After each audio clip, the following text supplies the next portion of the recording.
Hello, ladies and gentlemen, girls and boys, and dudes of all teenagers, as well as the gals. My name is Christian Chandler. I am here, and y'all are there. Christian.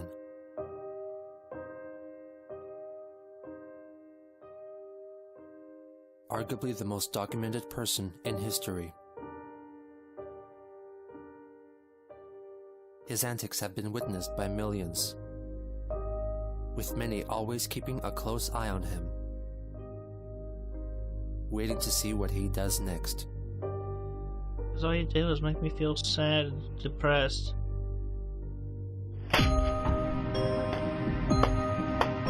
He should love his mother. She misses him.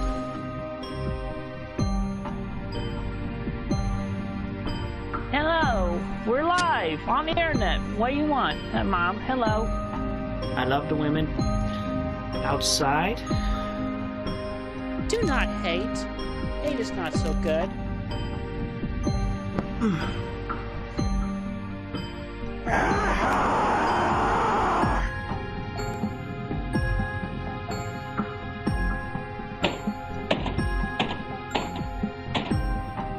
I want everything about my house off the internet! Don't call anybody. What? I'm after shit. What are you gonna do about it? Yeah, whatever.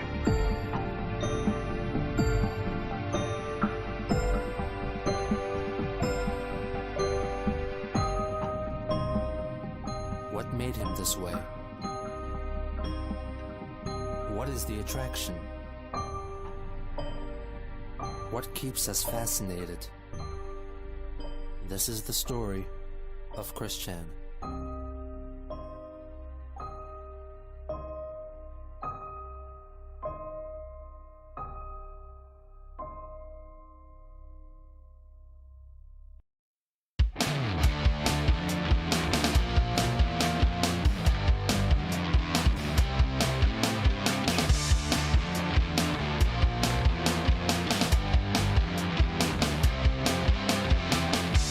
Never, ever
Greetings, everybody, and welcome to Scuffed TRR tonight. Unfortunately, the owner and editor-in-chief of the RalphRetort.com, Ethan Ralph, could not be with us this evening, so taking over hosting duties for now is 1/3 of the Killstream trio. It's me, Gator. Got Flamenco on tap. We've also got Randbots in here tonight as well. We're going to be going over a little bit of history of Christian Weston Chandler, known affectionately to the rest of the internet as Chris Chan. We're also going to open the show by talking a little bit about Reset Era and the shit show that's going on there. Before we begin, though, I want to go ahead and give a shout out to Patrick's for handing 10 Linos. Will be one. Let me see if I can actually see the full name. No, I can't. He's given 27 Linos. Arcade Outpost 100 and Spencer Let me see if I can actually find the actual name here, because that's one thing that I wish DLive would fix. I wish they'd actually show the full name. Yeah, will be 10091, Spencer 394. Thank you very much for the Linos. I'm going to go ahead and hop into on air here. All right, everybody can hear you now. Hey guys, how's it going? Oh wait, I want to make one quick change, real quick, that I think people will like. It's Boom. right click to block. There we go. There we go. How you guys doing tonight? To block Rand? Why is Rand in the corner? What has he done? Oh, let me just make one quick change at the start of the show. Kick Rand out. I can't kick Rand out. I think this actually works out pretty well. The overlay with the couch thing. I like this. And we have somebody that has technical know-how that can actually like do this, which is really nice. Yeah, that's funny. And you've got it like angles and shit. Did you do that with CSS? Make it angled on the overlay? No, it's actually a third-party plugin called. Hold on, let me see if I can find it. It's like 3D or something. I can't exactly remember the name, but it's a 3D plugin for OBS, and then I used a little bit of CSS fuckery to make the nameplates appear below the images and everything. Very nice. Yeah, I remember seeing the concept art for this. This looks really good. Really good seeing it actually happen. Yeah, I was trying to set it up for Ralph, but I tried explaining it to him, and he was like, "I have no idea what you're even talking about." This will look exceptionally well when we get the when Scuffed or when Twisted Graphics releases the rest of the profile picture stuff. I think that'll look really nice. But I want to go ahead. No, go ahead, Josh. Sorry, I was going to ask you to explain. I realized that while we were talking, you were talking to the crowd. So did you already explain the premise of the show? Because I've been informed that this is the first airing, and I was curious for a rundown or something. Yeah, so no, you go, Gator. Yeah, tonight we're going to be talking primarily about Chris Chan, going over the Chris Chan documentary. Flamenco was real excited. He's been planning this for a while, talking to Geno Samuel for a while, so I thought it would be good to also bring you in, Josh, as another Christorian, an expert. Yeah, that's what I got my PhD in. I'm a doctor now. No, Doctor of Christonomics. You've probably said this already, but this was back before, I think, when I wasn't like a co-host. I might not remember this entirely. What was your position in Chris Chan stuff? Were you in PVCC or were you like a quickie admin? I was an extremely late joiner. I was never an admin on the quickie. I never had any involvement with it's kind of weird. The situation with how the forum started was it was really originally called the Quickie Forums. And it was hosted on various free sites as a complement, as a sister site to the wiki, because CogsDev, who is the tranny tanky who runs the Quickie, or used to run the Quickie, didn't like the new people joining. So he was like, okay, we're going to take all the new people and we're going to push them onto this quarantine site that we're never going to pay attention to. And we're going to call it the Quickie Forums. And Champlin was the designated Tard Wrangler. And at some point, they started having hosting issues because of people reporting the site to the free host that it was on, and they would take it down. And after the third or fourth time this happened, I offered to host it because I just wanted to host a website and get practice with system administration. And after a year of me hosting it, I ended up taking on the responsibilities of the site as an administrator, and it's just gone from there. But no, I've never had any. I was a very late joiner. When I joined, it was like the slowest point in Chris's stuff because it was a little bit after Bob had died. Oh, okay, yeah. Nothing was going on. It was just the lawsuit. That was the only updates we got. So that's why we ended up branching out pretty heavily, is because everybody was really bored with Chris at the time. Right. But Chris was like a prime focus at the beginning, at least. Or, yeah, he was the sole focus. Yeah. And we had very tangential related ones. I think like A-Log was a prime target as a split off, but it didn't really start growing until Jace. And after Jace, it just became a free for all. Are you talking about Jace Connors? The Prius street racer who almost street raced Brianna Wu to her grave, and has given Brianna Wu, single-handedly gave Brianna Wu campaign material for 3 years running now. That's why Wu did that freaking motorcycle video. Oh, yeah, God. no. Oh, sweet memories. Also, remember when she left her house but didn't actually leave her fucking house? And I gave Geno we were going to bring the guests on at 10 because we obviously have to address the elephant in the room, the trash fire that is currently going on at Reset Era. Exactly. Let me see if I can go ahead and bring the thread up here. Let me see. There we go. Let me switch over to a larger view here. So this is Celine D. Sykes, who's the whistleblower that first kind of alerted everybody to what was going on. Now, the interesting thing about this is that once this person posted this thread, not long after, all of the Imgur images were reported and taken down by the website, so you can't see them. Yeah, unfortunately for them, they've all been archived. It's important to mention that Imgur is the absolute worst shit to host anything with because they will take anything down upon any request. They don't have any kind of rules. It's just if somebody complains about something, it goes away. So never use Imgur for fucking anything. It's the absolute worst. What's your premier image hosting platform of choice? The Kiwi Farms. Oh, well, yeah, duh. I just tell people to upload things as attachments because it's I know it's not going to go away then. There you go. Yeah, and also the someone named Reset Era Takes has been archiving all of the posts too. So let me see if I can find some of these. Yeah, I had previously followed them, and their shit's been blowing up today. Yeah, this was when was this originally posted? This was 2 hours ago. It said this is from the same person, Celine D. Sykes. I've just been contacted by Lord Kano in the screen cap, and Lord Kano on Reset Era.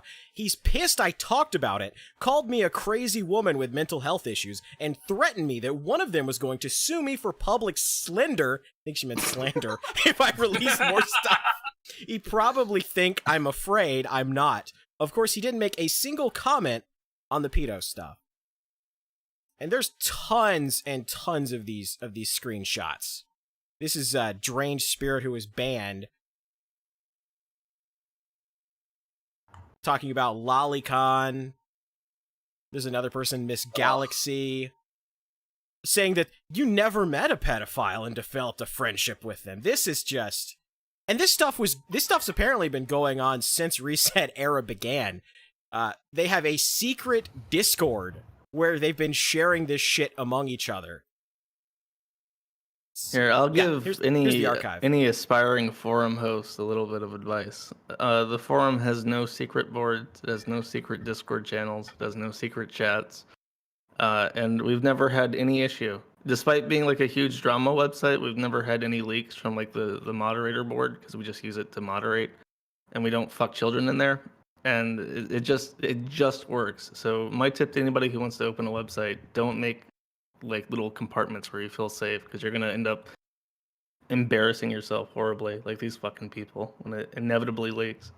And that's the like crux of it, is that it's like people, the damage control is like, oh well, this is just some random people being like spurgs on the internet, but it's like, well, no, these are your moderators and like the prominent users on your fucking forum. It's all of them, isn't it? Like, I don't know who owns Reset Era, but I've been told that he was involved. This is like an invitation-only fucking Discord. Yeah, they've got, you can see they've got this person named Cadence of Vina. There's the Lord Kano that they mentioned, Heart Skips, and Eols. So these are apparently like pretty prominent members on the board, so they had access to this Discord. They were there when this shit was going on. And don't forget, ostensibly everyone who set up Reset Era, you know, the owner and the senior moderators, they are ostensibly there because they didn't like what the NeoGaf guy was doing with his penis. Right, exactly. Yeah, I'm trying to remember what exactly it was that happened with NeoGaf, where they're like, "Oh, this is unforgivable. We have to move on." He had sexual harassment allegations. He got Me Too'd, and it was like for like really, honestly, some really mundane shit. Like he was overly flirty with some girl when he was drunk once, I think. Jim had it on. It was funny though because of the people who run the culture on the site. Yeah, exactly. Where it's just like, of all the plays, because he was like a male feminist, and it's always funny when the male feminist turns out to be a fucking creep like Max Landis. I mean, it keeps on happening, but it just does not stop being funny. It's like a weak man's position to get pussy or something. Is the subservient attitude, and then it just turns out that they're all fucking creepy and weird and antisocial. Strolls into the bathroom. Milady, may I have a crumb? Perhaps just a Yeah, that's exactly what's going on here. But let me read a little bit more of this post. So this was the original post. It said, "English isn't my first language, so excuse me in advance if what I say isn't perfectly well written. Feel free to correct anything if that can make it clear. The people I will speak about aren't pedocriminal per se, but they're certainly pedo apologists, or what I call pedo-minded people. At the very least, they use some dangerous pedo-apologist rhetoric. That's not the kind of people you want potentially to exchange or be close to minors at any point. As an incentive to read it all, I'm putting a quick summary of the problem. Basically, I found some pedo-minded people and pedo-apologists on one of Reset Era's most important and most secretive Discord servers. I went directly to Cerium, Reset Era's owner, and not only did he do nothing about it, but he defended them and blocked me when I confronted him about it. Those pedos are still active in Reset Era as we speak. Nothing was done against them by Reset Era staff. I'll back up every claim with proof and try to make it as clear as possible. Some little context. I won't disclose my real name, but I was a Reset Era member known by the pseudonym Celine D. Sykes. I won't lie, at first Reset Era was cool. Reset Era was never cool. It was mostly safe for a young woman who liked video games. I even intended to be a moderator at some point. That was before I discovered Reset Era was full of disturbed and dangerous people. Some weeks after I subscribed to the forum, I was invited to a super secretive community related to Reset Era. I was invited by a member named Lord Kano. After a quick exchange through Reset Era's private messages, I also became somewhat casual with Cerium, Reset Era's owner, even if I don't remember exactly when or how. Let's say we used to discuss things together for a couple of months. This super secretive community was a Discord server, because it always is. This Discord server was basically the back room of Reset Era, or a kind of Reset Era boys club. The red flags are already flapping in the breeze. A lot of the most active and prominent Reset Era members were, and still are, partaking in it. In this Discord server, you could find people like JugeX, one of Reset Era's most prominent admins, who's very, very active in it. He probably has more than 2,000 messages in this server, and is online most of the time. Emily Rogers. He also will ban people and block them on Twitter if you so much as mention what's going on here. Yeah, didn't he block Jim? Yeah, he blocked Jim preemptively. It's like, oh, nope, I don't want any of that. You didn't want to deal with that.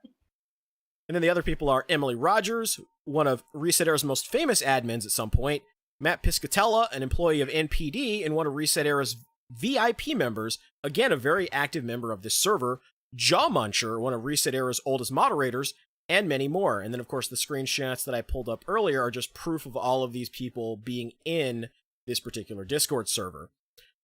She continues and says, I'm only listing those above mentioned people so you know this Reset Era Discord server wasn't some random Reset Era Discord. It's important to, I think she meant premise, that the people I mentioned just above aren't the pedo-minded people I'll talk about. However, I'm still wondering if most of them did ignore what happened under their noses or not. I'm sure some of them knew, but for the rest, that's up to them to clarify. Still, I would found weird that among all these people, I was the only soul aware of the weird discussions on this server, despite being there for only some weeks.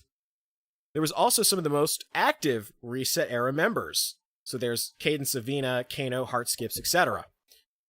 To give more context, the process for subscribing to this Discord server was quite locked and intricate. You had to be invited, then validated by mods and admins, wait for some time, and then there was another process to be able to browse the server.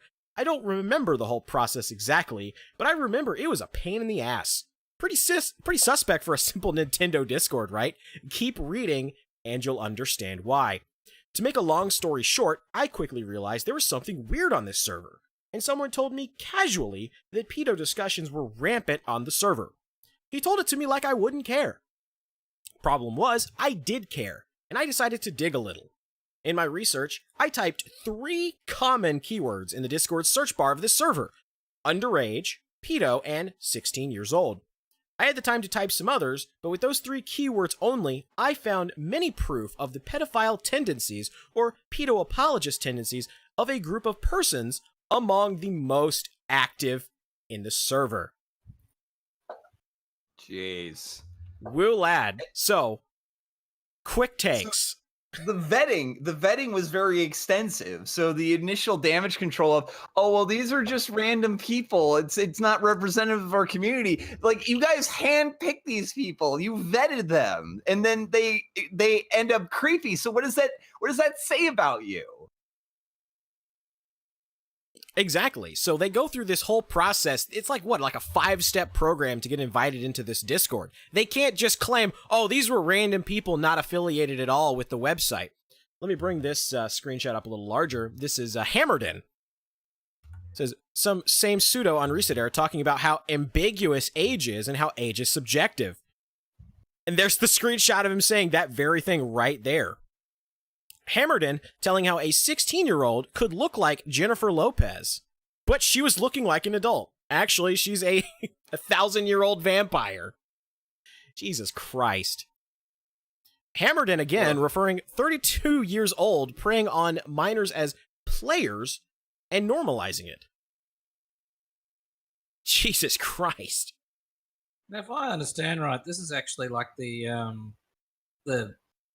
vetting process, as it were, for these types of people to find like-minded individuals. You know, they start off by saying sort of things which, in and of themselves, you know, aren't straight outing them, but they look to see whether they're going to get any pushback or enthusiasm from a potential recruit, as it were. You know, stuff like, you know, we don't really talk about how the age of consent is just arbitrarily set at 18. And if you get any pushback from that, you go, all right, no point carrying on with this person. Or if they engage you and go, you know what, I think about that myself, then you get moved to the next stage of sniffing them out, as it were. And these guys are engaging in that sort of classic behaviour. I've seen this sort of stuff with other places. That end up like this. Yeah, it definitely seems like they were trying to curtail their user base to try to see what people thought. Trying to make sure that the they World were part Health of the Organization was right, and gaming is a mental illness. That's what I've learned. I guess so. Especially after the game's done quick and all that shit. The Pokemon communities, the Final Fantasy communities, it's like they're all fucked. Yeah, and it's all happening at the same time too. Any sort of niche community that like has a loud portion of its members constantly saying things like don't associate us with X type behavior, always inevitably turns out to have a disproportionate amount of X behavior being exhibited by that community. And that's always the whole thing with the bronies. We're not watching a girl show because we're pedophiles. Okay, 6 months later, here's the Discord bronies like swapping around pictures of naked 10-year-olds. Now, Josh, like this, yet again, it seems that you were 100% right with this. Just don't have private little chat room.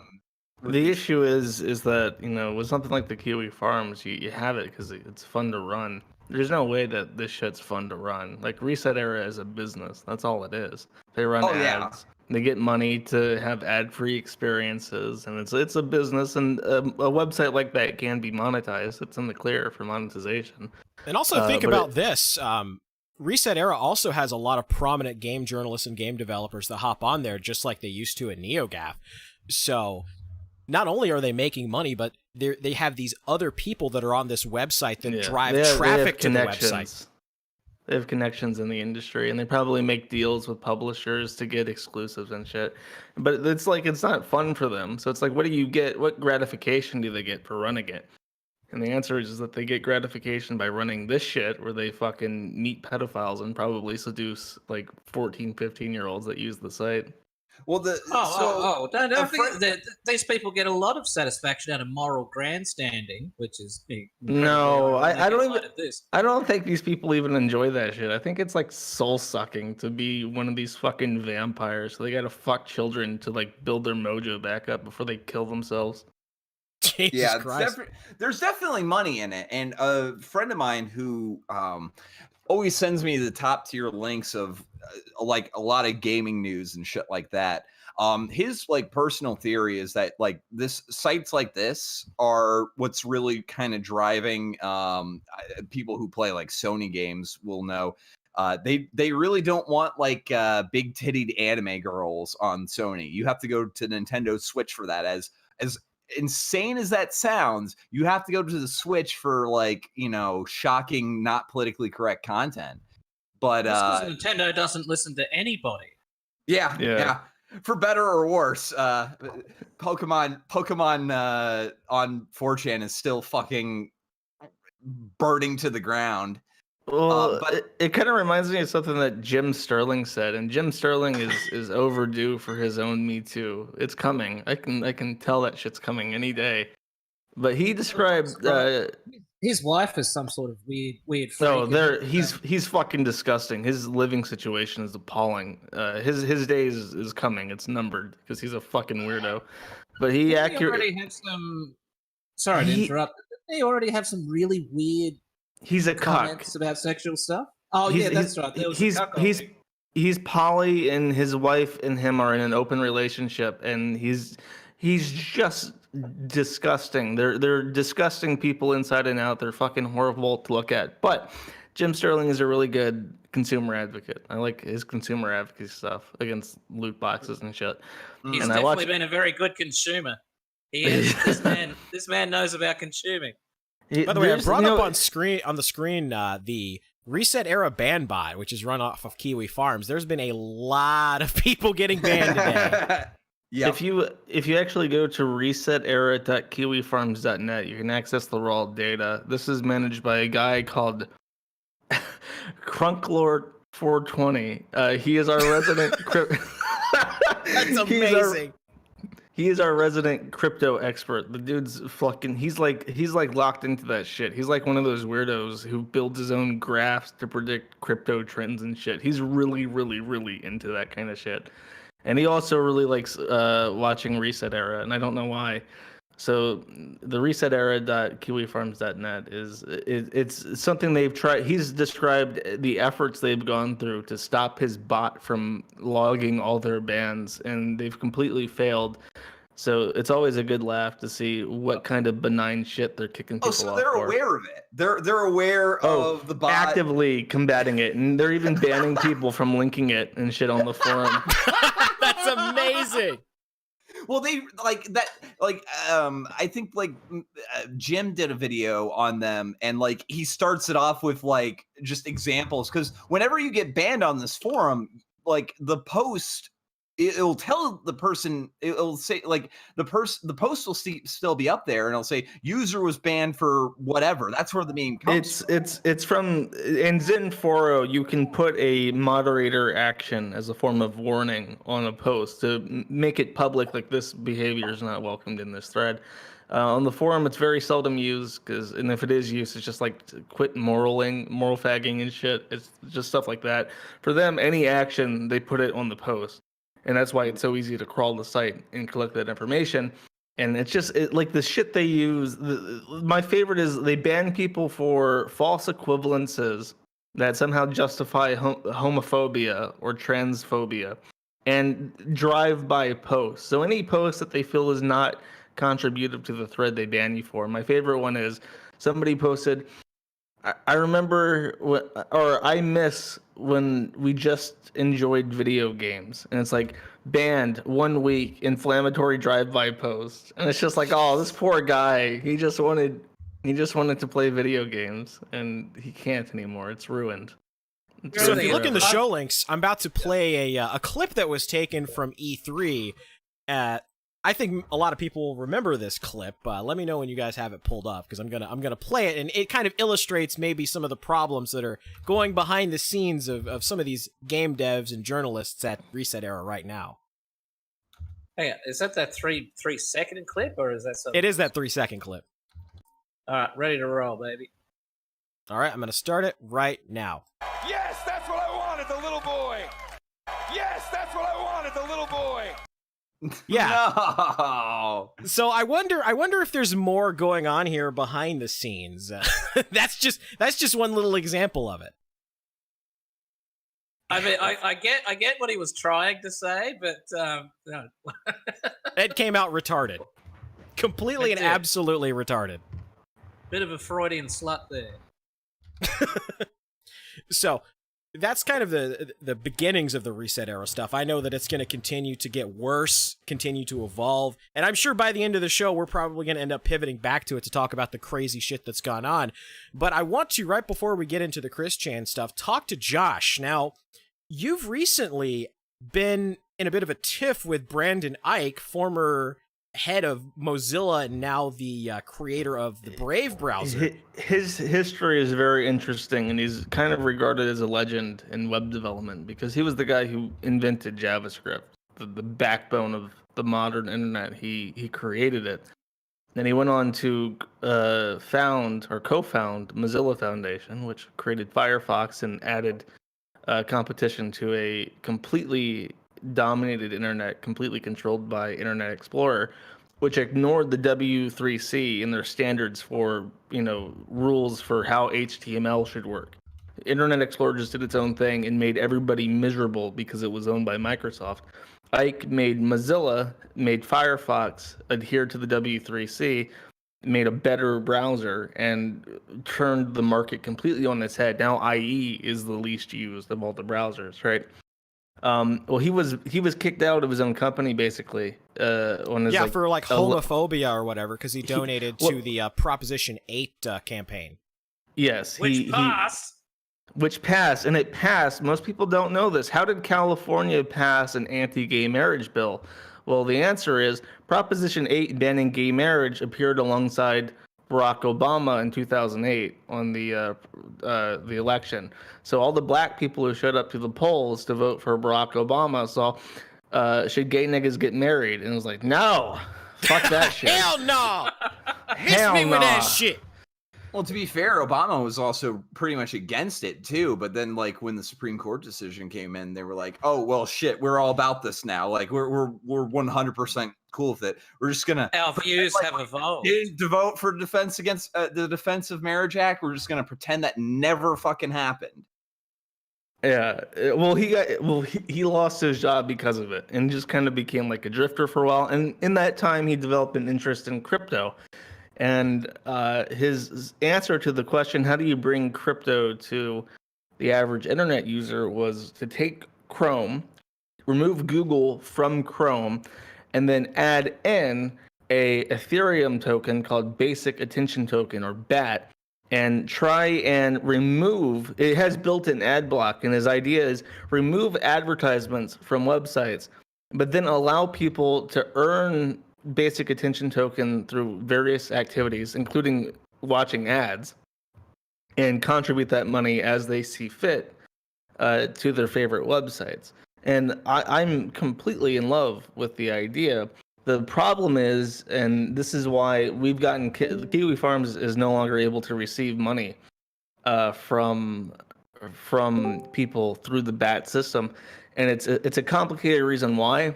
Brendan Ike and the Brave Software Foundation found that we were promoting violence.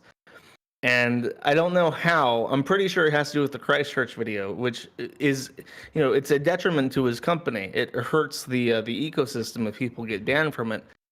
But the real reason why he has to ban people is because of how the banking is done. If there's any kind of scare and Brave and Uphold loses its banking infrastructure, then they can't process any money, and that's the entire business gone. And it has everything to do with the Patriot Act.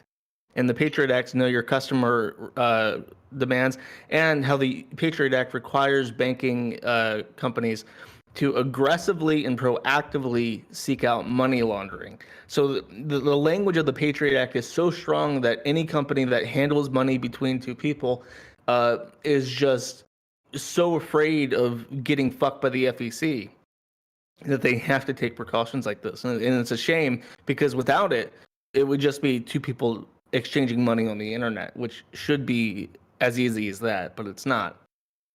Now, I've got a clip here. This was clipped by T-Clips, and I'm going to play a little bit. I'm not going to play the whole thing, but it's from your stream earlier. I posted it in show links if you want to pull it up, and we'll all watch it. Yep. All right, let me know when you have it pulled up, because I'll go ahead and start it. Just right from the get-go? Right from yeah, zero? We're going to start it from 0, yeah. Yeah, okay. All right, 3, 2, 1, go. I bathed recently in my hands. I can't snap. I need more grit on my fingers. But bam! Fusing, and even after talking to Brendan Ike about this, I don't know what the fuck I'm actually banned from. So this is my wallet, right? This is my wallet. I have $4 in BAT from ads on Brave. And as you can see on the bottom, it says 12.2 basic attention tokens worth about $4. And then in the grants area, which is usually collapsed, I click to expand it. It says 12.1 BAT earned from ads. And he told me, obviously, the token itself is a cryptocurrency, and the cryptocurrency isn't centrally managed. So he can't theoretically ban me from sending money or receiving money through cryptocurrency. All they can do is ban me from their affiliate system, which is fine. That's why the brave.com/kiwi06 URL does not work anymore, because I'm banned from that. But when he described it, he basically told me that money from ad revenue wouldn't be considered a part of the user's money. It would still belong to the foundation. So to interrupt, this is wrong. It took me... I'm going to pause it at 128. It took me a while to actually fully understand how it worked, and he was being intentionally ambiguous, because the answers he was giving in regards to what the ban extended to were very diplomatic and kind of legal because of the Patriot Act. The goal of what he's doing is he wants the Brave wallet to be, it wants to essentially meet the user friendliness needs of a general layman audience just using a browser with the legal requirements of the federal government. And that's really fucking hard to do. It's because what he's aiming for is basically PayPal. But even then, like, getting onto PayPal is a massive pain in the dick. They need to know everything about you. And then they're completely unregulated themselves, and they can do whatever the fuck they want with their money. They need your social security number, they need your address, they need your name, they need literally everything about you.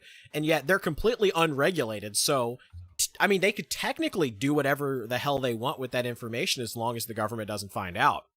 Well, they do. I'm sure they sell it and stuff, but they also, like, they can take your money. They're not a bank. PayPal is not a bank. They can take your money, and they do. If you have a high transaction volume, they will lock down a portion of your funds as a insurance against fraud. So they've had issues with like small businesses getting a huge influx of business, and then they take $40,000 and lock it down just as insurance. So PayPal is awful, and you don't want to be PayPal. You want it to be a browser that people can open up, watch ads, collect money, then distribute that money to their favorite channels to get around demonetization stuff. So, but he was explaining this to me in such a way where it was very confusing. And as it turns out, the distinction between where the money comes from in terms of it being a grant from the software or a grant from watching ads, it doesn't really matter. You can't send money to the through that tip screen that's on the page. Yeah, I'm going through the a little bit of the thread right now. This was a response to J Venom on Twitter. Brandon Ike said, "Read the terms; they are clear enough. No free tokens for violations of Section 5, and decisions are final." He also said that we don't discuss these decisions. You should not play dumb either. Yeah, well, that's the thing, is like he refused to say that what it was. Like I don't know for sure. I could wager a guess, and my guess is the Christchurch video, but I don't know. And the really scary thing is that this is a project that I personally want to succeed. But on the other hand, if I come out and propagate this information, right, that creates FUD, that creates doubt in the crypto community regarding the value of the basic attention token, and it crashes it. So on one hand, people are going to be worried. People are going to be worried that they're just going to suffer the same fate you did because they just said one thing or made an off-color joke, and now, bam, you can't receive BAT. And it's unfortunate because I'm in an awkward position where I've been slighted by the system, and on the other hand, I'm a supporter of the system. So what does that make me? I don't know.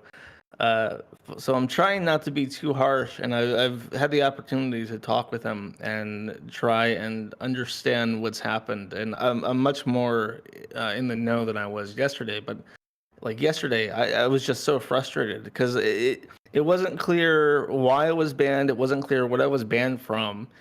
He still, to this day, like even now, denies that the language is banned. But it's like, okay, you're prohibiting people from sending tokens that they don't actually own to me because my publisher status is infringing on your terms of service.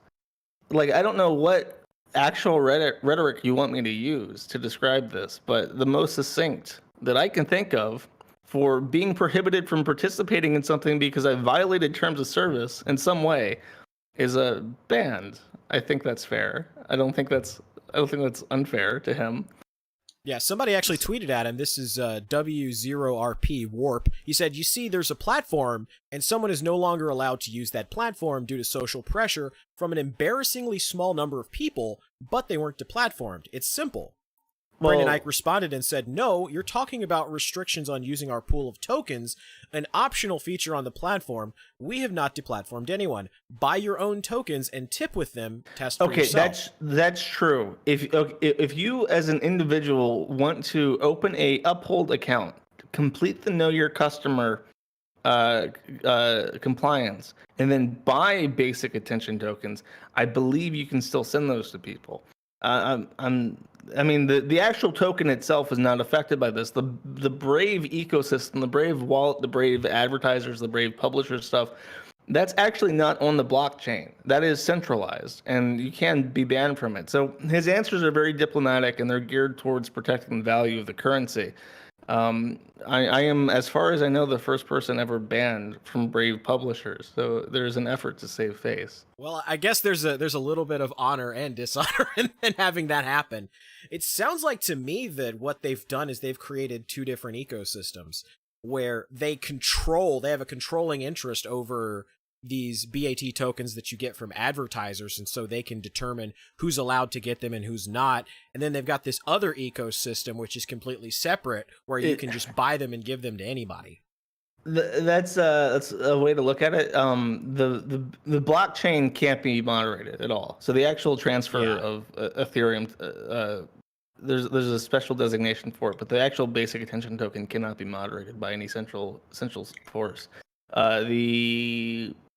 the Brave stuff is harder to describe because any way I try to describe it would be legally incorrect because of the precarious situation that the Patriot Act puts any kind of crypto company like this. And in essence, you don't ever own any of the tokens that you get from ads. You get a grant from the company, and then at your request, the grant will be sent to honor a publisher so that they can receive money from Uphold. But technically, Brave never touches money ever, never gives money, never sends money, never sells money, never buys money. It reminds me of when I went to Japan and we went to pachinko. And I don't know if you guys know this, but in Japan, gambling is banned, and pachinko is like, you don't just go there and put your money in the slot machine. What you do is there is a little stall outside of the pachinko area where you go and you give them your yen, and then they give you like a placard. They give you the chips, and then you go inside, and they just so happen to accept those chips as the currency for the slot machine. And then when you're done, you cash out the chips, they give you the placard, you go back, and the stall outside is also buying these placards, so you get your yen back. And it's kind of like that, where it's like you never once actually gamble with real money, but it's set up precariously enough where that's in essence what it is. And well, it's how it works in video games too. There's a lot of video games where you take real life currency, you convert it into the magical video game currency, and then you roll the dice on loot boxes. And some games actually will allow you to take the stuff you get and then sell it back for in-game currency, which can be traded for real money or like extra time in the game. I know EVE Online is built entirely on that idea. Is Geno actually in Japan? Somebody is saying that. Yeah. Do you want to go play pachinko? I really don't want to. I've never done that before, and I really don't. What the fuck? Oh, you're missing out. You live in Japan and you've never played pachinko. Not interested in that sort of stuff. There you go. I think you prefer keeping your money. It's not that fun. It's so fucking loud in those buildings. Those machines are so fucking loud. I know. There's so much light in one building. So much light and noise. I get overstimulated. I have to fucking leave and hug my security blanket, my weighted blanket, to calm down. All right, but now that Geno is here, hi, welcome to the stream. It's great to talk to you. He's just like, I don't have any. He doesn't have any takes on what's going on. I have nothing to say. No opinion whatsoever. Doesn't care about the reset era pedos. Doesn't care about crypto. Doesn't care about Brave. I'm not interested in that stuff. I'll involve myself in that controversy. So I guess the most important thing is to talk about what brought us all together on this podcast. A certain artist in Ruckersville, Virginia, one Christian Weston Chandler. I guess I want to ask the two of you, when did Chris first come to your attention? Me, I think was around. I guess it was around 2011, and I was exploring B and 4chan for the first time, being an edgy teen, and I think that was around the time that his father Bob died. So that was about like when the quiet era really started. Yeah. Right. I because I remember I think Josh said the same thing about like right when Bob died, and this was because he had gotten kind of things have gotten quiet. The updates weren't nearly as frequent. I like encountered stuff about Chris like in early 2009, like right in the middle of the Liquid Chris saga, the one that you're just covering now, which is possibly one of my favorite of all the sagas. But so it's kind of interesting that you guys both kind of came to the party a little bit late. I mean, there's still like an insane amount of stuff afterwards, but that was back when Quickie used to have the article of the now, I believe. No, I think it still gets updated. I'm pretty sure Alan Purdue still updates that. He still managed it. There's like a not the article of the now, the update. I think the update was canceled recently. Yeah. Really? Oh my god! Because I think Alan was updating that as like he's like the last one at the bar that turns out the lights before leaving. think it just redirects to the quickie or I mean for the to the quick. Goddamn, to the Kiwi Farms, I think now for all the updates. So with the updates anymore. Yeah, I found Chris right at the start of like it was his first hearing with the hit and run with Snyder. I think was when I found Chris. Yeah, it was a while before I discovered all of this shit. I remember, I actually had some friends telling me about the creepy Sonichu guy. Went and started reading some of the threads and laughing my ass off. And then I stopped paying attention to it for a while, and then it blew up and became a thing again. Yeah, I got linked to it way before I got into it. I just looked at it, I'm like, okay, this is fucking stupid. Who the fuck cares? And then I came back to it at some point. I just started reading it. I'm like, this is insane. This is completely demented, and I just couldn't stop reading it. It's in amazing. retrospect, your first instinct might have been the best one. This is fucking stupid. Just walk away. It's true. Just turn off the screen and walk away. I would still be a fucking software developer in Australia doing payroll or something. Yeah, so and about that, I just want to real quickly ask, you know, you've built your community pretty much around Chris Chan. And I believe on one previous episode you mentioned that people have actually like met up in real life and gotten married and shit because they met on Kiwi Farms. Liquid Chris and what the fuck was her name? Casey. Casey. Yeah. Casey. Yeah. They got married, and it's the most unfortunate thing. Geno, did you in your investigation, did you ever come across the picture of Casey in real life? Yeah, she's gonna be coming up in part 15. Yeah, that photo. She's a hideous dump truck of a woman. I think we owe the chat a picture. Let me see. I've actually never seen Casey before. Yeah, I haven't either. All right, give me a sec. Yeah, I think we have to pull a picture up of this person to let everybody know what you're talking about. Do you know? Oh my god, I see. Oh, found it. Let's just say Farms. she doesn't really look like the way she sounds. Oh, she has a pretty attractive voice. I'll admit that. You should. Oh, Josh went to the green room accidentally. Okay. There you go. I clicked supporter chat thinking that was show links, and it was not. Okay, this is. I have it. And have you seen this before, Gator? By any chance? I have not. I have never seen this person before. Okay, you're in for a treat. Treat, you say? Oh yeah. Jesus Christ! Oh wow! Oh my god! Hold on, I gotta pull this up on screen. I got nothing but good news. Oh, there we are. Oh Jesus Christ! Why does that look like it was shot in like the 70s? I think it's just the kind of like Santa Claus outfit she's got on. and the lighting too. Yeah, it does look like a 70s picture. I don't know. It's like the lighting and the decor. It's that Instagram filter, that blue tint. It's Gretel, just after Hansel and Gretel managed to escape out of the witch's fucking candy house. Looks like she ate Hansel.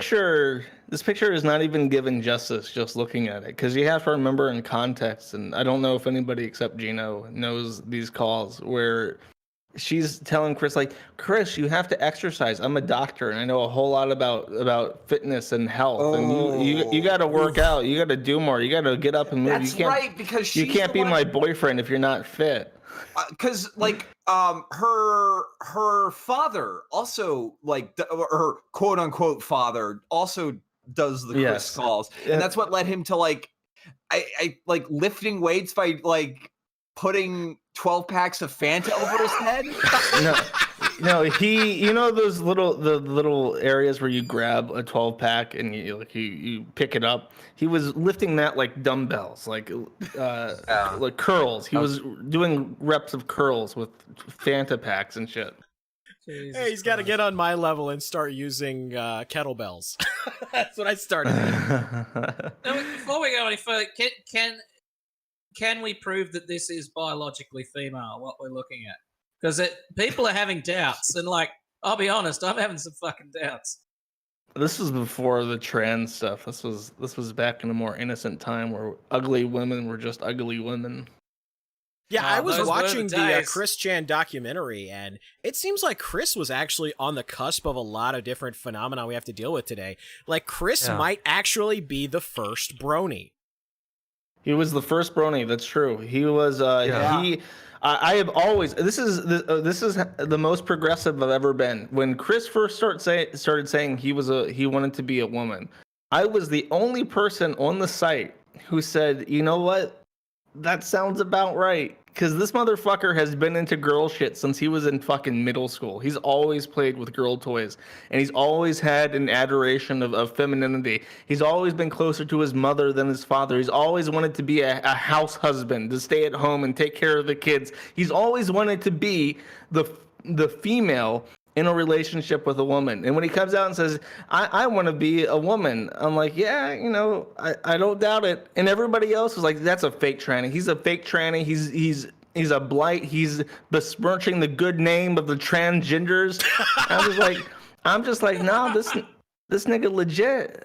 He wants to be a broad, man. I think especially if you go back, because I got to about part 4, but you can kind of see, I have to give Geno Samuel credit. He really is good at kind of weaving in the narratives of future Chris freakouts into the past, and you can kind of see he starts to create these characters that are based on him, but they're female. You can kind of start to see the signs start to pop up. Yeah, I guess there's a lot of foreshadowing, and like, you know, when the whole trans thing happened, if you really know the history and all the emails and all the private messages that he was doing, is like, well, duh, of course that happened. You could see from like 2007 onwards. It's about the signs. Didn't he at some point say something like he did the whole like I'm a lesbian in a woman's or I'm like he a still lesbian does that. Man. Yeah, but like he did that like way like, before 2007, I think. Yeah. Well, that's why people are giving me shit for saying the good name of trannies, but this is back in like 2012, 2013, way before the whole transgender shit was a thing. Right, before we got like trans trenders and stuff like that. He's so autistic that all the weird autistic shit that's just the norm now, he was doing it like authentically. And it really gives you insight into why people do this. And I've always held this position on trannies specifically because of Chris, where Chris realized he did not have the physical or mental faculties to be what is required of a good man. And he defaulted to wanting to be a woman because he thought in his head it would be easier. And I am very certain, very certain that most trannies today just want to be women because they think it's easier and they know they would never be a good man. And I've developed that opinion watching Chris, because Chris is like, he's like a stem cell of weird, crazy shit on the internet. And if you get a good grasp of what he's up to, you can apply that to other people who are more complicated than him. So I want to play a brief for Let's Players too. That is true. He did predate DSP, and he even used a capture card. Did he? Really? I thought he used a camcorder like DSP did. No, he didn't. It was a direct capture of the gameplay. Oh my god! Holy shit! Well, if there's, I think I can think of the definitive difference though. Like Chris Chan beat off on the internet on purpose. Kind of. Ooh boy. Sorry for interrupting you, Gator. What were you saying? Yeah, this will be a perfect time to take a quick segue. I want to say Peking Culture donated too and said, post your pinky, Gator, please. I don't know about that, buddy. I don't know what you do with those pinkies. But I want to go ahead and play a clip from Geno Samuel's documentary. This is from part 2. I've posted the clip with the timestamp in show links, so let me know when you guys have the clip brought up here. I'm ready. And it'll be at 32:24. Is everybody ready? Yep. All right, we're going to play it in 3, 2, 1, go. In July, Chris began going to the Charlottesville Fashion Square, attraction sign in hand, to seek out fellow mates. Evidently, his current practice did not yield promising results, as in a diary entry dated August 1st, he announced, "Well, it's another month. Still no girlfriend. But I have a new idea that I am sure will reel in a girlfriend on a fateful red string. The idea concerning red string consisted of Christian tying a red string to a paper heart on which "Pick me up and bring me to my owner" was written. The significance of using a red string was most likely a reference to its appearance in the anime Excel Saga, and is a well-known symbol in many Asian cultures. Christian would throw the heart at prospective partners and hope that they would pick up the heart and follow the red string leading back to him. It cannot be determined how successful this strategy could have been, because just 4 days after he employed the red string of fate, a mall security guard, which Chris referred to as a jerk-op, put an end to it. In August, Chris shifted focus away from Pokemon and centered his attention on Yu-Gi-Oh!, a similarly themed card game. He began making his own custom cards and attended his first Yu-Gi-Oh! Tournament at the game place, where he met Megan Schroeder. Over the months of getting to know Megan, I grew fond of her. Although at that time, and up to now, she wasn't interested in a lovely relationship, I've bided to her wishes and requests. I am truly fond of her. Since he and Megan had Yu-Gi-Oh! As a common interest, Christian only intensified his obsession with the game, creating more and more custom Yu-Gi-Oh! Cards, with one depicting Crystal, Christian's make-believe female twin. He also designed a girlfriend's gift card, on which the illustrated girlfriend looks suspiciously like the sister. On September 4th, Christian reflected on his love quest so far. While I was at the mall for the 8th week today, I realized something. Since I have been using a sign to state my being single and lonesome towards an 18 to 22-year-old boyfriend-free woman, I, in the event, was trying to sell myself like a new car. 2 days later, Chris's love quest was interrupted by a jerk-op. I told that jerk-op off when I pulled some of my fun cards and told my lonesome virgin story, intimidated him, and shouted no into his face.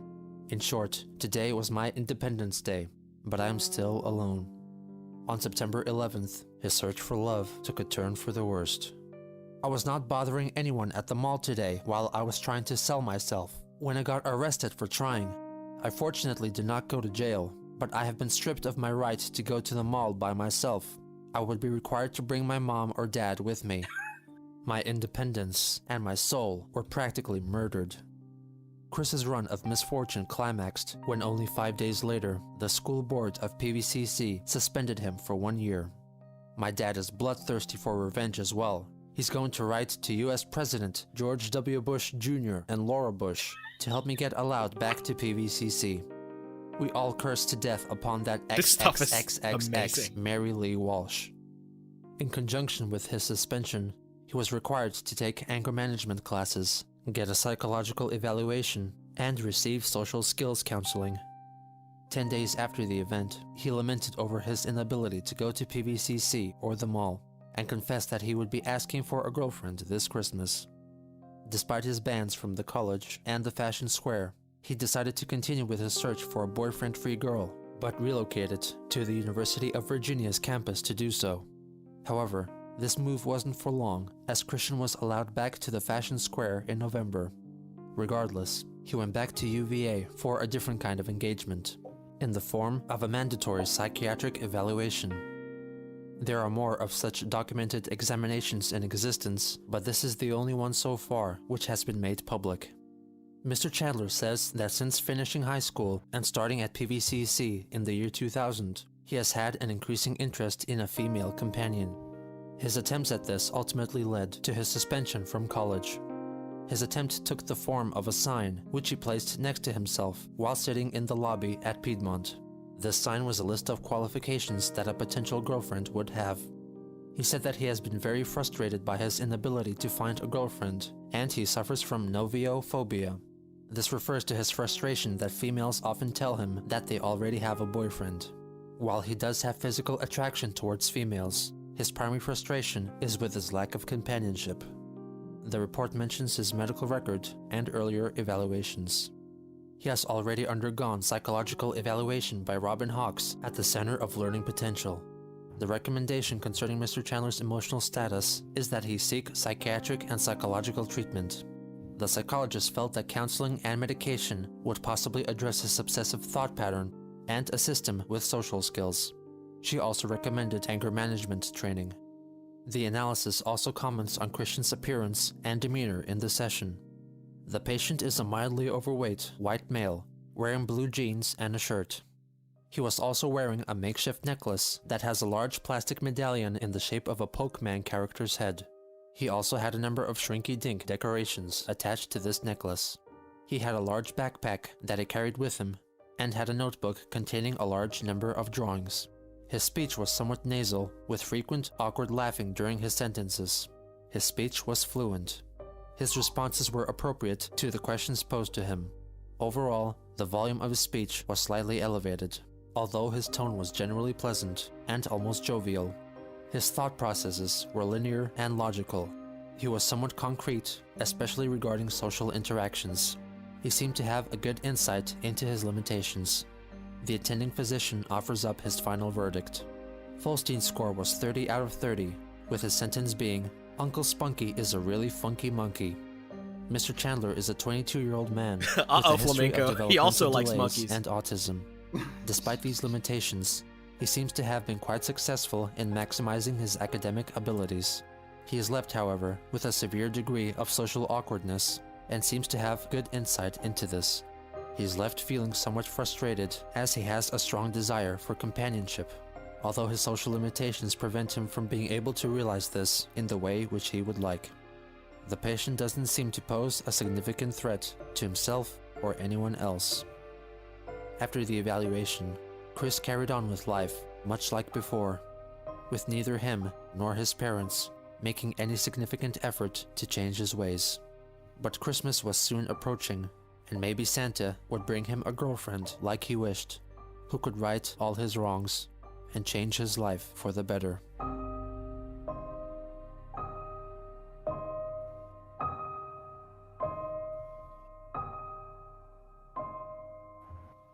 So that's the end of part 2. I just wanted to show a little clip to show everybody the really amazing production value and the research that went into this. There's 14 parts right now. What actually got you, Geno, started on making this series about Chris Chan? I got back into Chris Chan at around 2017, summer 2017, and I got really obsessive about Chris Chan and started watching lots of videos about him, lots of documentaries and whatever podcasts and talks about him, and reading the quickie, of course. And I felt like this would be a lot easier if there was like a quickie video, basically, just a really comprehensive overview of what happened in Chris's life. And since it didn't exist, I decided to make it myself. That's basically what started it all. Well, that's one of the most difficult things, I guess, about like parsing through the entire history of Chris Chan, because his entire story is told through a series of phone calls, documents, accounts of like interactions with him, and YouTube videos, some of which I don't think exist anymore. Yeah, some don't. Yeah, there's a few Chris Chan videos that don't exist anymore, and there's some others that were made by trolls that are referenced by Chris and in the quickie, but they don't exist anymore. So it's a bit. They got taken down because I'm sure somebody has them somewhere. Probably old PVCC users and old Google Drives and stuff. But large channels dedicated to archiving stuff got deleted by YouTube for no reason. Yeah, actually, back when I was making this stuff last year, there was a YouTube user that sent me a link to the phone call between Clyde Cash and Liquid Chris, which does not exist, I think, anywhere else. So I uploaded it recently onto YouTube, and it's back on the quickie now. Oh, nice. Now you produced this, I believe, like the bulk of the videos last year, and you just recently released episode 14. Now I remember like some of it was due to mental stress from like dealing like deep dives into Chris, because it is a very dark subject, but it was also had something. Was there also like something to do with YouTube like striking you or something?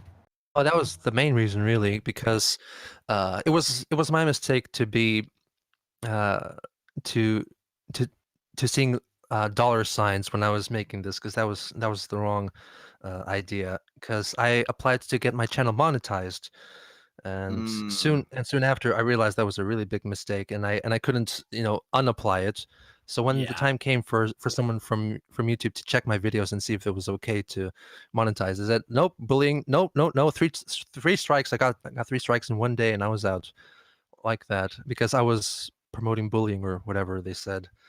What was frustrating is at the time, I was talking to Chris a lot because of the extortionist people. And people blamed both me and Chris for this channel getting taken down. And I asked Chris, like, did you report these videos? And he's like, no, I've seen them and they're good. What?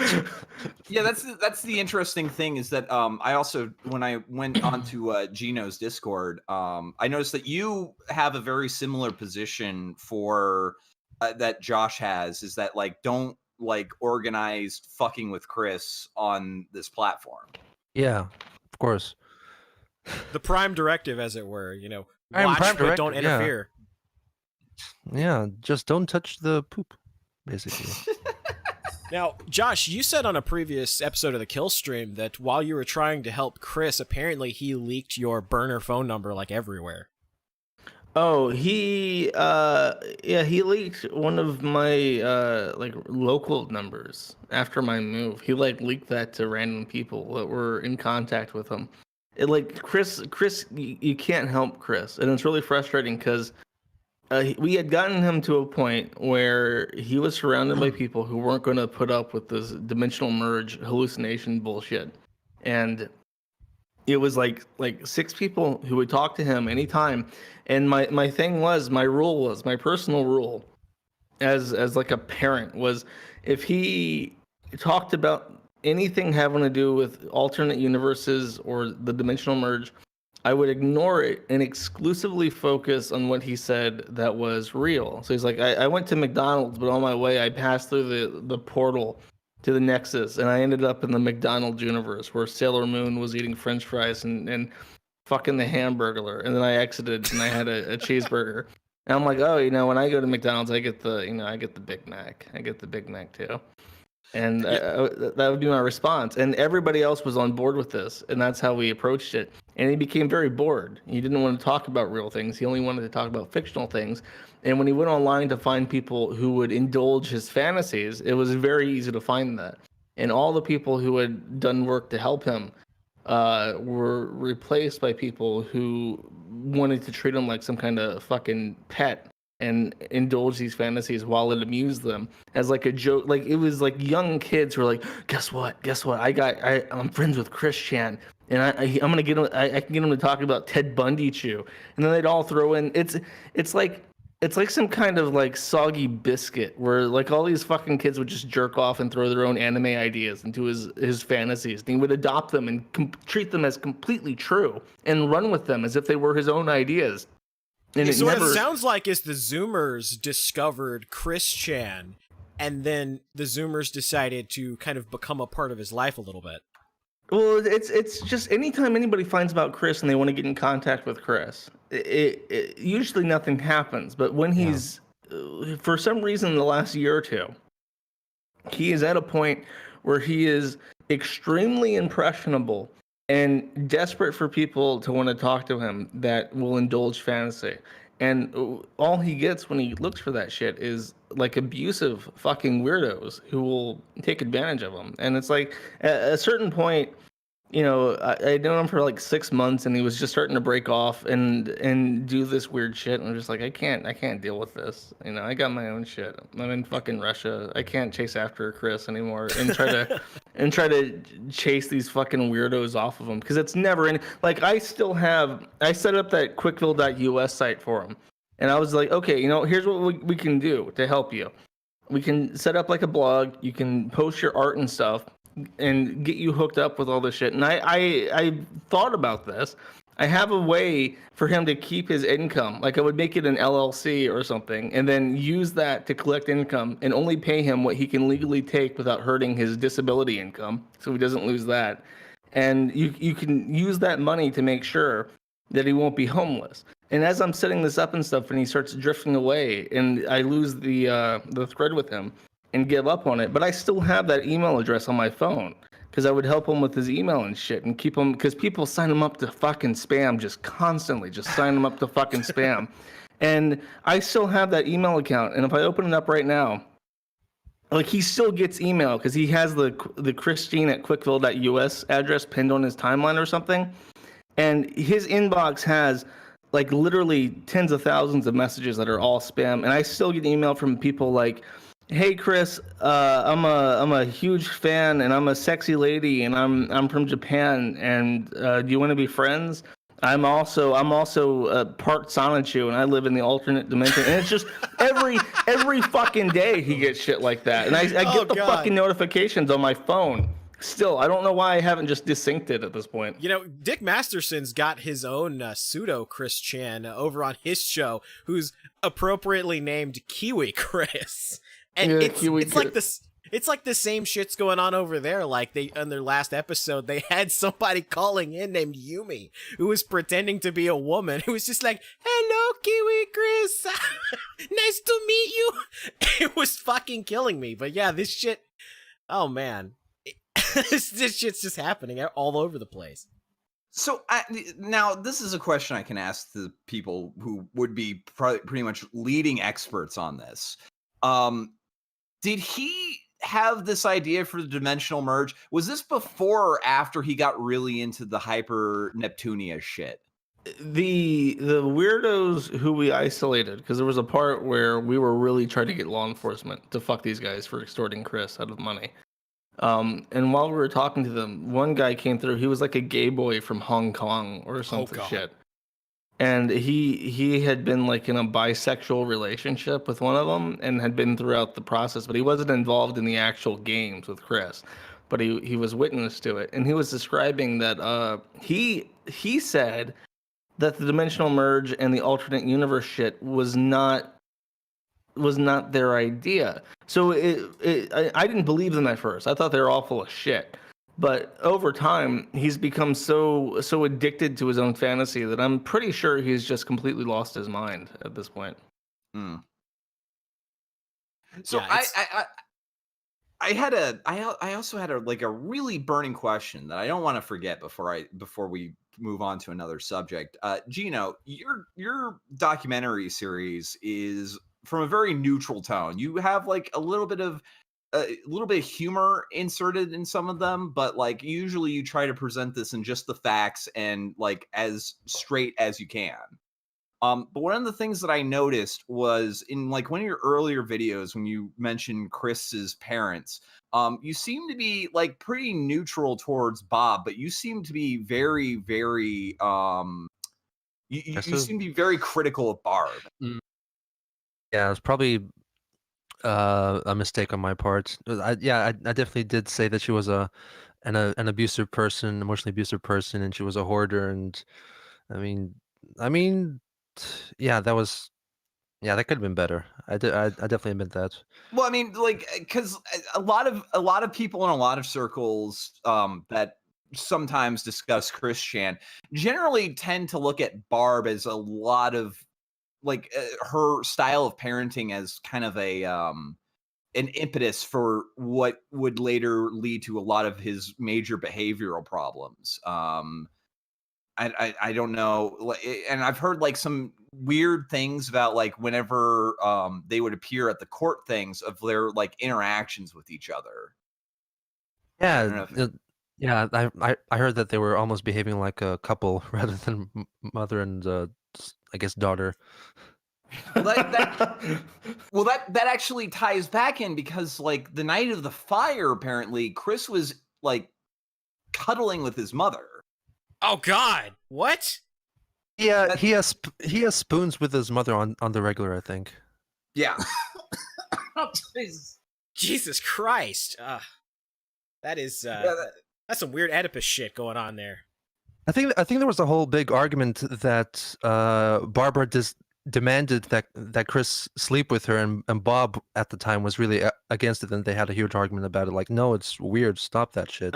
Marvin told me that I think even after Bob died, you have to. The reason why nobody likes Barb is because she is a fucking lunatic, and she frequently would pull like self-harm cards. Like even when Cole's alive, when Cole is Chris's half brother, Barb is not his mother. Here's proof that there is karma and God's divine wrath. Cole Smith, Bob, Chris's father, is a very successful man who has patents in his name. He was in like biochemistry and developed certain types of rubber hosing for aeronautics. He's like a real engineer who worked for aerospace companies. And he had a wife and he had kids with the wife.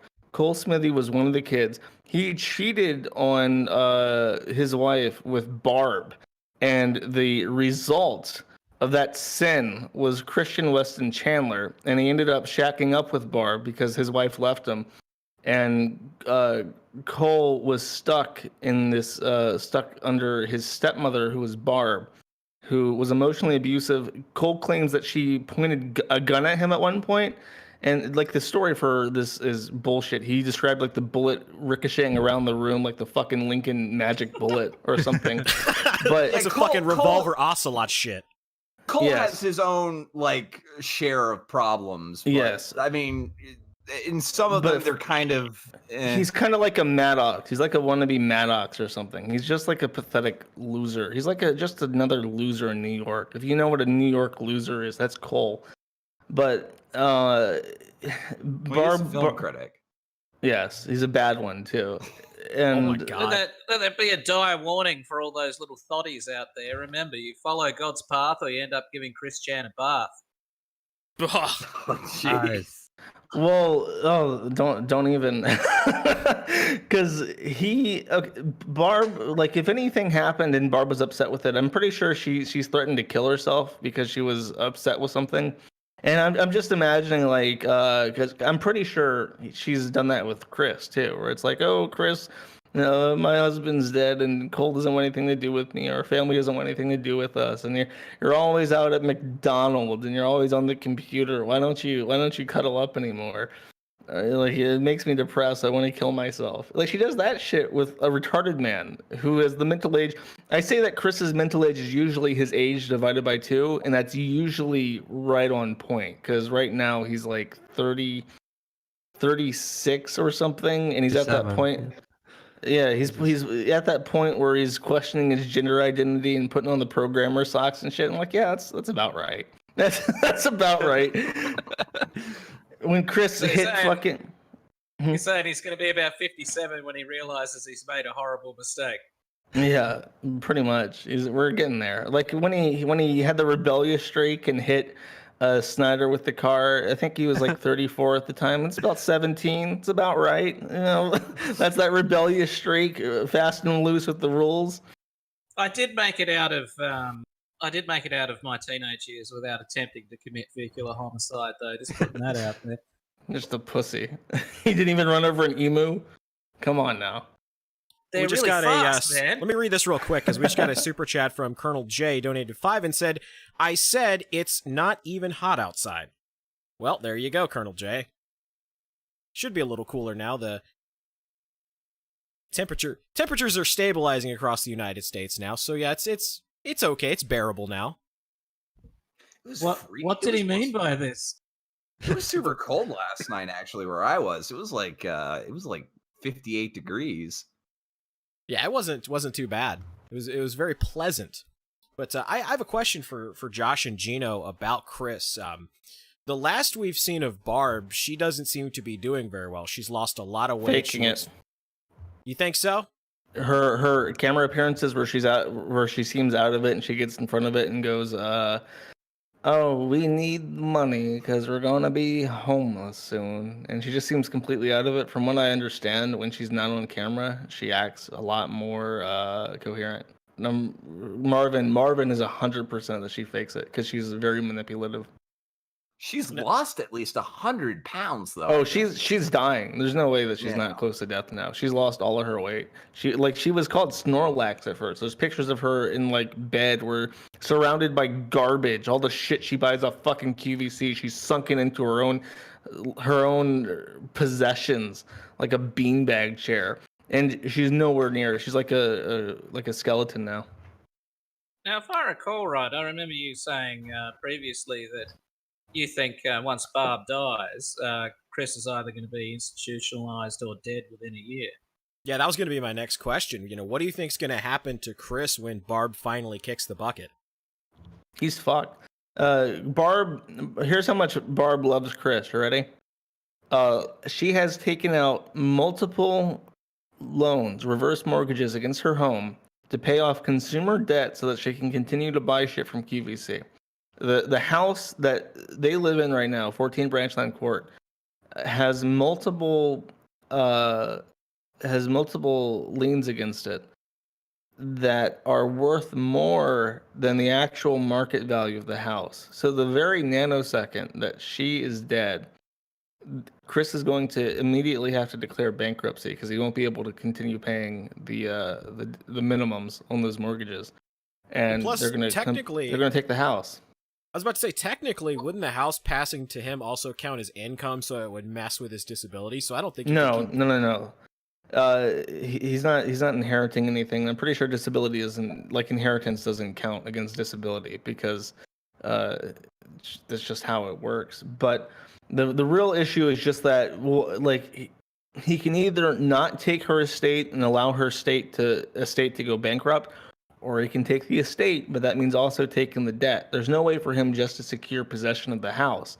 And you have to remember that right now it's full of garbage.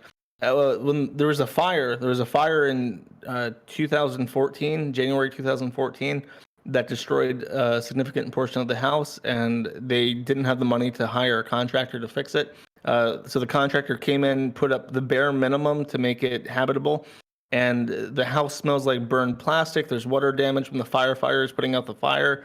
There's probably mold and shit. There's no fucking way. That house is gone. And the second she's dead, Chris is going to be homeless. And it's like, what happens to Chris then?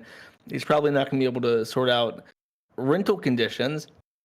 And what I was hoping to do with my company idea was to be able to maybe, like, I don't want those fucking find how some. How do we know that she's not dead right now and there's just some Norman Bates shit going on at the moment? Because Chris hasn't had, like, if she's dead, he's crazy. It's not going to be like some Jason shit where he has his head on a plate and he worships it. Like, I don't think that's going to happen. No, I think, yeah, but jeez, that is it's a fucked situation. It really is. I don't know, Geno, what do you think is going to be the future in this case? I really have no opinion on it. I'm really not knowledgeable on what's happening with Chris now and the situation now. I'm still stuck in 2009. Yeah, that's right. Oh man, 2000. You guys remember 2009? I remember 2009. I was playing Portal 2 and I was playing Team Fortress 2, and the internet wasn't shit. I could still post on the internet and YouTube. No, I strongly YouTube was disagree good. with that. The internet was definitely still shit in 2009. Oh, Well, yeah, the it was the connection was- post-Obama the connection era. was shit. There was The more. connection There was was more the different. people You could on say it whatever you rather than the wanted. people administering it that was the problem. I've got a question here for Josh from Scam Likely. He donated one and said, question for Josh, who's your favorite recent lolcow? Oh, geez, that's a hard one. Recent. Jonathan and Eve. Oh, God. Well, it falls into categories. There are people I love to hate, and then there are crazy people. I love crazy people. I have a genuine affection for the mentally deranged. And for mentally deranged, I like a woman called, she changes her name all the fucking time. I don't even know what to refer to her as. She's a crazy schizophrenic lady who makes YouTube videos. And Is this the one who accuses people of walking past her, of like harassing her and shit? No. She's like a musician. Like, her name is like Marissa or something, and she eats raw cow liver. Oh, because God. it's healthier for her or something. She does keto, and she's just crazy. She's legally required not to communicate with her father at all for God knows what reason. But for love to hate Jonathan Yaniv, his life is like on a complete downward spiral right now because all of Vancouver knows he's a pedophile, and he's having no luck swinging his tranny bullshit to get what he wants right now. Yeah, and Yaniv also has some suspicious connections to Twitter, if I'm correct. I figured out what that was. From what I've been told, he has a subscription with something called Legal Shield, which will write legal letters for like pennies on the dollar. And what he does to get people banned from Twitter is instead of using the report system, he uses Legal Shield to send cease and desist letters to Twitter and YouTube and stuff. And I'm for guessing $20. they just look threatening enough to have them just pull the account without. Yeah, they see that Jewish last name, they pull the plug. Or whatever you want. Let me knock this shit over for you. What about you, Geno? Is there any other internet personalities of infamy that interest you besides Chris? I've been observing Boogie for a while now. Oh my lord. Yeah, he posted this really weird Twitter thread the other day where it did remind me of Chris because he's talking about how he's depressed and all these that's people every are, tweet. Yeah, it's just like, oh, I'm so depressed and all these people are coming after me and I can't take it anymore, but I'm gonna keep doing it because I love the people, the fans, and he's always doing that shit. Always, perpetually. Geno, I have a question. Boogie, Der Uberwolf 1488 once came on the Ralph Retort way back when. Okay. And he said a bunch of shit that got him in trouble. Like, he got fucking raped for the shit he said on the Ralph Retort. But his demeanor was completely changed. He was very serious and very direct. His answers were like super straightforward, and he was completely fearless in his presence, and it was utterly like everybody was taken aback by it. And then when I looked up the Boogie thread because I wanted to see if people were commenting on it, and they were saying that we all got taken advantage of because Boogie's a master manipulator, they said, and we weren't ready for his level of social adaptation to make him one of the cool kids. That's right. We got pranked hard. Is that true? Would you say that's an accurate assessment of the Boogie?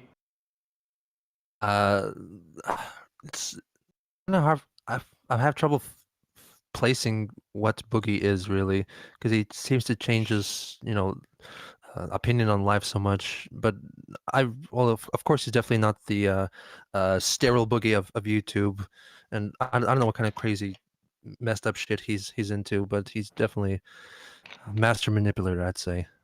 I definitely think that he was just kind of going along to get along and just saying things for effect. But like my favorite part of that was when he came out as an Uberwolf and Josh immediately, without missing a beat, goes, "That's gay. Pick a better one." It was a fucking moment. Because it was like a character from like Warcraft or something. There was. It was preposterous. Like, that's not even a real animal. That's like some gay shit from a made-up fictional world. But the plus side was that when he started saying "gas the Jews" and his name was Uberwolf, he could be Der Uberwolf 1488. Christ. Yeah, he said a lot of really wacky shit. He said a lot of really weird and wacky shit on that stream, but I think part of it was just that Boogie just rolls over whenever somebody's fucking with him to try to get them to just go away. He just leans into whatever somebody's saying about him, and then later he'll like throw a conniption and bitch about it. Here, I don't think you saw that stream, Gina, but here was the best part of it. He was with this big titty goth GF. I don't know who the fuck she was. I remember that, but yeah. But when we were picking on him, basically, Ralph noticed that he was live streaming on Twitch, and we stream sniped him, and everybody started shit posting and posting "Gas the Kikes Race War Now" on his Streamlabs, so that it would start saying that, and he would have to deal with it. And at some point, everybody in chat started talking about this woman who had huge tits. She was like really pale and had black hair, was in black clothes, and she had huge tits and cleavage. And everybody started commenting on her tits. And she gets up at one point, leaves, comes back in 3 minutes later, and she's wearing a jacket. And it's like, motherfucker, we know that you saw our messages and now have to hide the bosom in shame because you got called out on your fucking Twitch thought shit. Well, didn't Boogie call her like a therapist? Because this This was in the wake of the Better Help. He called her like a producer or something. It was a very strange title for this woman who was clearly someone he was trying to fuck, like undoubtedly. Yeah, because this came right on the heels of the divorce becoming public. Yeah. And what's strange is we all were making fun of him because he paid out more than he was supposed to and stuff, and we're all calling him a cuck for wasting his money. And then he comes on, and he's like, "No, I just want her out out of my life."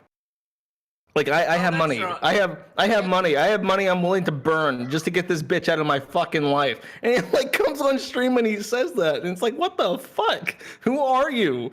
Is this like, are you like a split personality person? What the fuck is wrong with you? I'm starting to wonder if Francis might just be an alternate personality of his, not just a character. What, like a schizophrenic disorder? Yeah, like a schizophrenic sort of deal. I can believe it, because that shit, it's like... He turns on a dime. It's crazy. Yeah, he's a chameleon. He fits his that was exactly what I was going to say. I actually felt very similar. Like, I felt like I was a chameleon back in like my teenage years when I was trying to find myself. I definitely did reflect what other people around me were doing and turning into that just to please them. So maybe Boogie's doing the same sort of thing, but he's 45 years old.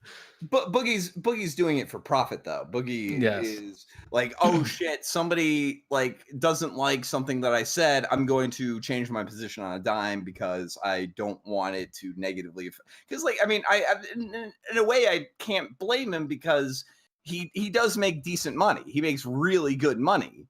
It's just like you make good money, but you're also like everybody knows that you're just fake as shit. I hope the irony is not lost on anyone that Boogie, much like Jello, and he has the personality and the physical characteristics of gelatin. This amorphous blob that conforms to whatever container it finds itself in. We're calling him a ditto. Is Boogie a ditto? Holy shit! That's fucking brilliant. I think you've nailed it. Does he keep that 100%. Stupid face? Yeah. He does have that stupid face. The piggy little eyes and the wide mouth. Well, now it's fucking terrifying when he opens the mouth. The only difference is that nobody uses Boogie for breeding. Oh God.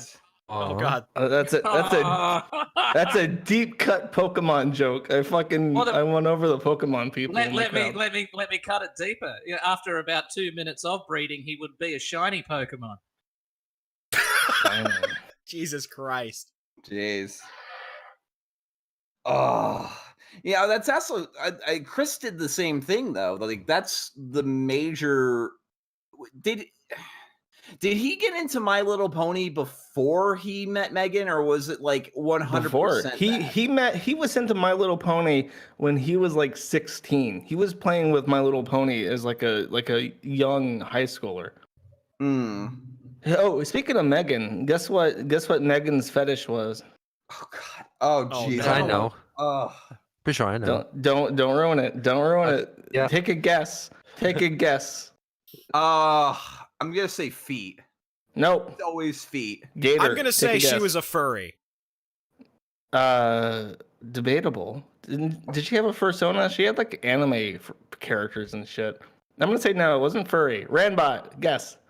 Oh man, I'm struggling here. I mean, if it wasn't those two, if it wasn't feet, if it wasn't furry. It should be obvious. I'll give you. How do I give a hint? Oh, the next one is gonna be like diaper feeder, shit. It's not a fucking feeder fetish. No, it's not feeder. It can't be diaper, or else she would be all into Chris. Nobody has guessed it. Oh, the World Trade Center's got it. She was a Nazi fetishist. Really? She collected Nazi paraphilia. Yes, really. She had Nazi shit in her house. Yeah. Oh no, I remember that. That was the thing. Oh. What is she like up to lately? Nothing. I mean, she did recently participate in like 2 interviews about Chris, so she's kind of open to it to an extent. Flamenco's just like, oh, she's collecting Nazi paraphernalia. Let me slide into those DMs. No, I'm pretty sure Megan's a lesbian. No, she's got a boyfriend. Oh, she got. Oh, she just told that to Chris. Okay. No. She's like engaged. She's like in a long-term relationship. Jeez, that's scary to think of. Why? She was normal. No, just all these people that are like related to Chris in relationships afterwards. It's just it's weird. To think I don't think she got into a relationship with somebody she met through Chris. There have been people who met one of the staff people on the forum. One of the older people met somebody through the forum, and they got engaged. There was a love triangle at one point. This is true. One of the former staff members formed a relationship with a random woman on the forum, and he got cucked by Tice from the Deagle Nation stuff. Really?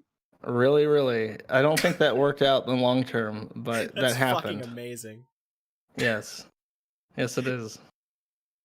Jesus. Never noticed how there's that really weird parallel between the highly successful and the entirely unsuccessful when it comes to hypersexuality. Wait, say that again. Sorry, I was thinking about Tice. No, what I'm thinking, with all the love triangles, the weird sexual fetishes, the orgies, and all that sort of thing, you're either a Hollywood starlet or you're a 450-pound fucking Nazi fetishist. Oh, well, with the Hollywood people, fat, though. At least the last picture back when she was like interacting with Chris, she wasn't fat. With the Hollywood people, though, it's like the fall of Rome. It's just like a Greek tragedy where all this opulence makes people go crazy. With like people like the weirdos at the bottom, like they're so obsessed with their sexuality, they have no time to develop any marketable skills and shit. But even then, it's like you got people like Jim Sterling and all the furries. Furries make tons of fucking money. They're usually in IT, they're usually in art, they make tons of money from each other. And then they spend all tens of thousands of dollars on furry suits and sex toys and art commissions and shit.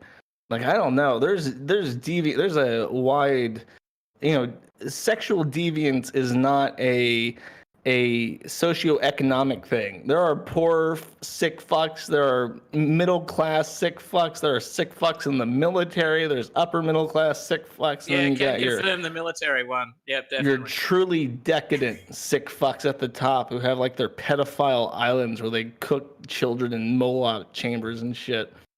I want to know what Jim Sterling's like after 2 lines of cocaine now. Hopefully he gets a heart attack and fucking dies. Oh yeah, that's probably like a really bad health choice for him. We're gonna speed up your heart rate. I'll tell you what Jim Sterling does with coke. He gets coke and he goes to the Beau Rivage in Biloxi and he wastes his fucking Patreon dollars at the slot machines. I thought it was going to be Jim Sterling knows all about coke. He only buys it in 3-liter bottles, so. No, he does painkillers. That's his vice. Painkillers, Biloxi, and. So if you're talking about coke, you're talking about Bob Chipman there. Oh, jeez. God. So I've got a super chat from Banana Phone. Donated 10 and said, "Ask Josh how the ad program for the site is going." That was a project that I was working on with somebody, and it got to a completion point, and I was going to leave it up to him to source initial advertisers, and then he became extremely distracted with other problems and other projects, and it's just been stalled ever since. Unfortunately, I guess I could bring it back, but it's one of those things where it's like if you can't see like an immediate return on investment, you can't really excuse dedicating time to it. Yeah, that's understandable. But if you don't mind, Josh and Geno, we're going to go ahead and start taking some callers. Flamenco's put the Discord link out, so if you guys want to ask Josh and Geno a question about Chris or anything we've talked about, or really anything in general, hop into I guess it's still Ralph's Discord technically, and we'll bring you on the air. I want to go ahead and bring in, because we were talking about the degenerates buying and commissioning art from people. I want to bring in Venom Graphics, who unfortunately has had to deal with these people. Hey, Venom, what's going on? You're on the show. Hey, guys, can you hear me? Yes, we can. Yep. How are you doing? Josh, what the fuck, man? You promoted this, you promoted the Brave browser, and now this guy's just kind of fucking you over. Did you have any conversation with this guy beforehand, before you started promoting this? I believe in the concept of the browser. And did he start making promises that he started backpedaling on now? No. No, we yeah, had we had conversation about the very very light conversation like a year ago before Brave reached a point where it started getting wide awareness, and then when I started realizing that the product had advanced to a point where I could immediately profit off of it, I shilled it. And I mean, the amount of money I made off the 1 month is pretty high. It would be nice to be able to continue to make income off the tips from people watching ads who want to contribute to the site, but because of the scare, there's a concept in banking called adverse media. And what it is if anything happens, like banks will shitlist you because they have to be proactive in stopping money laundering. So if there's any mention of your name, your company, and a negative light, these hawks, these adverse media consultancy firms will find this and then shitlist you from all banks everywhere forever. And yeah, like if you're fundraising money for the Christchurch site, if you're fundraising money for the doxing site, that can get you adverse media, which will shut down your entire business, and all $35 million of your investment to this Brave Software Foundation is completely ruined. So I've talked to him about it, and he's still kind of aloof because he has to be careful not to waste the money by saying something stupid or illegal. And from what I get from it, it's just like the site is so contentious that it could cause serious issues for the infrastructure of the site. Well, I certainly hope this guy hasn't made any money off of you, because that would that would be something worth fucking him over for. Well, legally speaking, he can't keep the money because there's numerous regulations that say... Yeah, he would get fucked. He would get fucked by the FEC if he just took that. Oh, okay. You can't do that.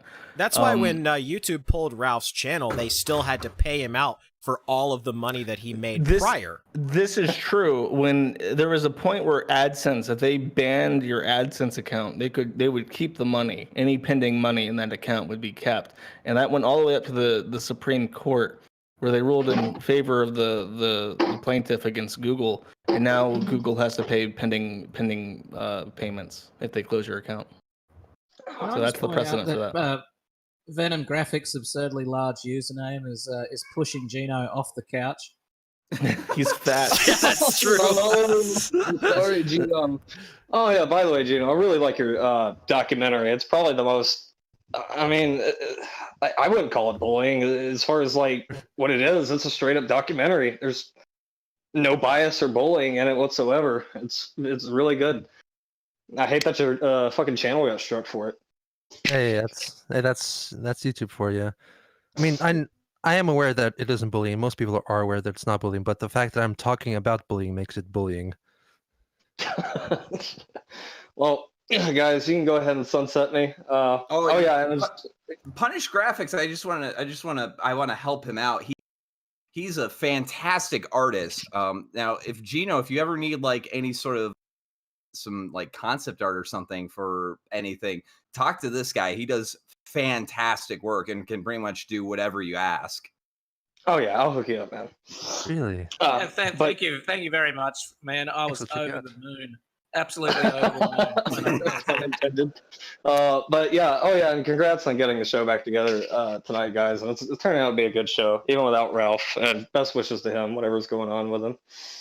Yeah, I hope he gets better soon, whatever he's dealing with. All right, thanks for calling in, Venom Graphics. You have a good night. You too, guys. Thanks. Now, I do have to ask, Geno, since you've moved on to Patreon to help support this, has anything like bad happened from you going on Patreon, or have you gotten any hassle from them for the nature of the work that you're doing? No. My Patreon isn't really all that connected with what I'm doing. I'm kind of bypassing the whole thing by saying, I'm doing these extra things for Patreon awards, and it's really not anything to do with Christian or any other lolcows and stuff like that. It's mostly just music, actually, and I guess credits in the videos as well. Yeah, because you also you produce music as well, right? Yeah. Yeah, I brought it up on the screen right here. It's patreon.com/Geno Samuel, and it says Geno Samuel is creating music and documentaries. So yeah, he's definitely the primary focus, and this Chris Chan stuff's kind of like a secondary thing, which is smart. Yeah. You're actually making about the same amount of money that Chris Chan's making on Patreon. Oh, really? I think I took a look at his Patreon today, and he's at like $205 a month. Well, thank God. It was a lot worse back like last year. I think it was like, I don't know, close to 1,000. Yeah. Yeah. He lost a lot of money because he doesn't meet his fucking obligations. If this dumb motherfucker could do what the fuck he's told to do reliably on a schedule, you would think an autist would love a fucking schedule, but no, motherfucker can't keep any time. And it's just like, look, Chris, you can make fucking money. There are more people who like Chris and would give money to Chris than to me. Like that's just the fact. Here's what you fucking do. You put out one fucking page a week. You make one comic book every like 4 months, and it could be about goddamn anything. It could be about your fucking dimensional merch. Just do something and put it out there, and people will give you fucking money, and you can keep your fucking house when your mom dies. Motherfucker doesn't listen.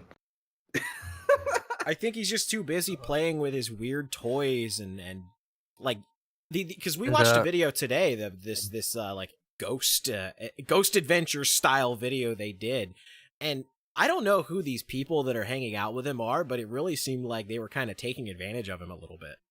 Yeah, they're just stupid fucking kids who treat him like a dog. And I think that's where he's most comfortable, because that's how his mom treated him. His mom treated him like a little retarded dog that relied on her more than a regular child, and so he's just accustomed to that. To being treated like a muse, because his mom, if you ever watch him and his mom interact, it's never like a very doting thing, or it's not like a parently thing. It's just like this woman has this thing that relies on her, and she feels gratified by that. And he seeks out people who are like that as well. I want to take a moment to say, Pinky Culture donated too and said, "I'm normal compared to these sickos." Well, there you go, Pinky. No arguments there. No arguments there. Well, we don't know how, we just don't have enough research yet on Pinky Culture. We don't know how deep the rabbit hole goes on that one. One day, you may be getting discussed around the couch. Because Twisted Graphics brought it up, just before we move on again. So the with the Brave thing, so Ralph once mentioned the Brave browser and the way you can make a little bit of money off the ads. The BAT, the basic attention tokens. BAT. And he had the actual verified Gab account publicly talking to him, telling him that, and I think this is a direct quote: "You're better off looking for change in your couch than using this." And so the payouts, the Gab guys are really going up. Really don't like the payouts from the Brave browser. I've used it, and you have to be like it's geo-targeted, so Americans have way more success with the ads than anybody else. And I sometimes get them when I have a proxy running in the U.S. But the payouts were reasonable. Like there were significant enough where 1,000 people using Brave and sending their ad revenue was $2,500 over a month. It was not chump change. It was good money for this program. The reason the Brave people, okay, listen, anything by Gab is shit because it's managed by Andrew Torba, who is a fucking moron. Andrew Torba is the biggest fucking dipshit. I don't know how this idiot ran across money. He's a better salesman than he is anything else. This fucking dipshit. Here's how dumb Andrew Torba is. This dumb motherfucker gets his shit kicked in for Holocaust denial and Nazism on Gab. And he's looking around, he's poking at different providers, hosting providers in the US, trying to find a new host after everything gets shut down after some X massacre number 99. And he gives up. Like, we're in talks. He was in talks with my hosting company, 1776hosting.com. And he just says, fuck it. And he drops all negotiations with all these different providers willing to give him hardware and IP addresses and bandwidth. And he goes to fucking the Like, you motherfucker. You think you're not going to get shit for Holocaust denial in the fucking EU? Are you fucking stupid? How fucking dumb? Did you even look up? Go to Google, you type in Netherlands Holocaust denial, and you'll fucking see that it's on the books. But no, he didn't isn't do it a that. fucking crime punishable by jail time there? Yeah, it's a fucking crime.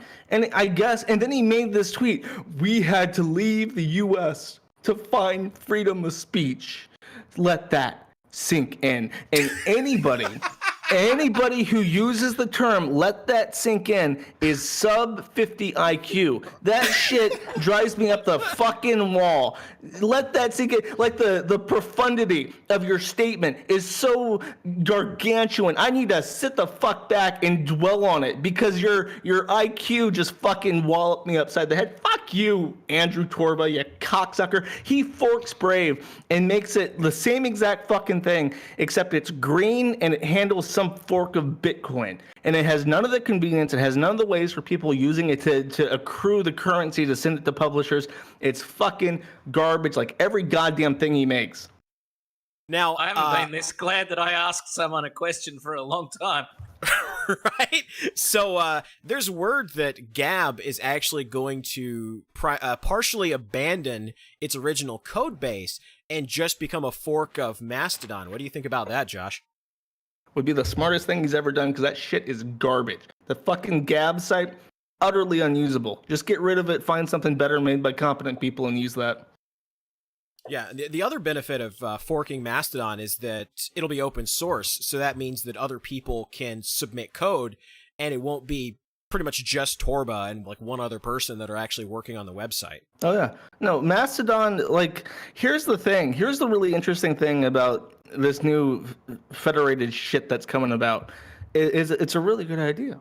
It's a really good idea because, you know, all the people on Twitter who are like, why won't Twitter ban the Nazis? They've already moved to Mastodon. They're so fucking fickle, they can't exist on Twitter. So they made their own bullshit fucking Mastodon nodes where they're doing whatever, and they're banning all the Nazis and shit. And it's like, great, whatever. Who gives a fuck? And I would love if the FCC made like a public Mastodon node themselves. They made their own federated node for this shit and just made it like a thing for U.S. citizens and maybe a different node for federal employees and officials. And there you go. That's your competition. You know, that's your competition to Twitter. And now they have to give a shit about what they're doing with their platform. Yeah, Brian Stelter in the chat says, Mastodon has good code, but a bad TOS. Yeah, but if you're forking the Mastodon code, then you don't have to give a shit. Yeah, that's the TOS for the fucking the code of conduct for the actual contributions where you have to be respectful of pronouns and shit. Like you can't avoid that faggot shit in open source code anymore. It's everywhere. If you want to get rid of that shit, learn Chinese. The Chinese don't give a fuck. It's all men. Yeah, that happened with Linux, actually. Linus Torvalds' daughter apparently like forced him to add that stupid TOS pronoun shit into the. There was a conspiracy where Linus backtracked several of his commitments that he held for decades against for the Linux distribution, and he went back on it all of a sudden and added this code of conduct bullshit to fucking Linux. And in his statement, people noticed that there were odd characters in his message, and they realized that the characters in the message would come from a word processor like Microsoft Word. And Linus does not use Windows, and does not use closed source software like Microsoft Word. So the speculation was that whoever made these changes and whoever wrote this message was not Linus. And they wrote it on Microsoft Word and pasted it into this form and submitted it. And that was the very subtle way of people figuring out that he wasn't in control of his actions, and nobody knows what really happened or why or who was doing it. Wow. Far out. All right, somebody using the username Zidane donated one and said, Gator, you are a knucklehead. Well, thank you very much. I aim to please. I think that was the real Zidane. It might have been. So I brought up Torba's tweet here. This is from the official Gab.com account, @GetOnGab on Twitter. Says, this was to Ralph, said, you can get paid more in actual cash taking online surveys versus getting pushed pop-ups all day on Brave, even if you write a bot to surf the web 24/7 to earn BAT. You're better off searching for loose change in your couch, not to mention the massive headache of going from BAT to cash. You just send it to Uphold. Like it's as simple as converting any crypto to fiat. Andrew Torba, I'm almost certain he's like controlled opposition, because everything he says is just the dumbest shit, and he comes out in opposition of things that are good, and comes out in support of things that are retarded, and it's just like his motive. I don't understand. Yeah, it's just very weird how he's kind of built this containment board, really, for like everybody that gets kicked off of Twitter. Yeah, it's a quarantine, and I call it the quarantine problem. And I called it the 8chan problem at first, because 8chan was the first example I saw of this, where you take a existing service and you make a alternative that is just for people banned from the existing service, and what you end up with is it's a quarantine, and it's your message, your ideas can't develop, they can't proliferate outside of your realm in these quarantine zones, and I think that's intentional.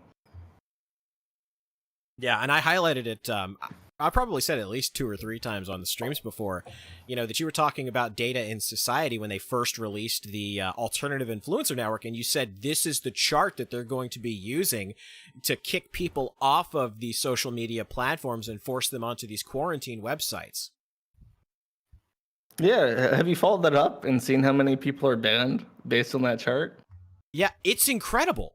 Almost everybody that has a direct line between somebody like a Richard Spencer or a David Duke is gone. They're not there anymore. And then there's people who could probably be added to that list but didn't have as high of a profile when they were doing the research, like Ralph. Look what happened to him. Got a story in the Wall Street Journal. His YouTube gets removed almost immediately. He gets kicked off of Streamlabs. All of this stuff that happened. And honestly, I wouldn't really be surprised if part of the stuff going on behind the scenes of Stream Me was because its profile rose a little too high. Oh no, I think that was just fucking idiots. Yeah, I subscribe to the idiots model. just idiots being stupid. I gotta ask, Geno, do you ever fear that some news organization is going to write a piece about you chronicling the life of a mentally challenged autistic man? No, that really hasn't appeared in my mind yet. I'm not really sure why would it. I hope it's. I hope it won't, because I'm definitely taking a stance at not taking a stance. And will I be part of like a bigger problem? Like should sites like Kiwi Farms and Quick exist, and should YouTubers like Geno Samuel be allowed to make this sort of stuff? I really don't. I don't think so. I really don't think so. Yeah, fair enough. I think no matter what, YouTube is moving towards trying to be Hollywood light. They're trying to get all these late night hosts on there. They're promoting them. They've deliberately sabotaged the algorithm so that stuff that you're not even looking for shows up at the top that has no association to whatever you searched for. I think it's just a matter of time before that extends to pretty much everybody else. Pretty soon it's going to be the DNS servers themselves will be filtering certain content. It's going to get a whole lot worse before it gets any better.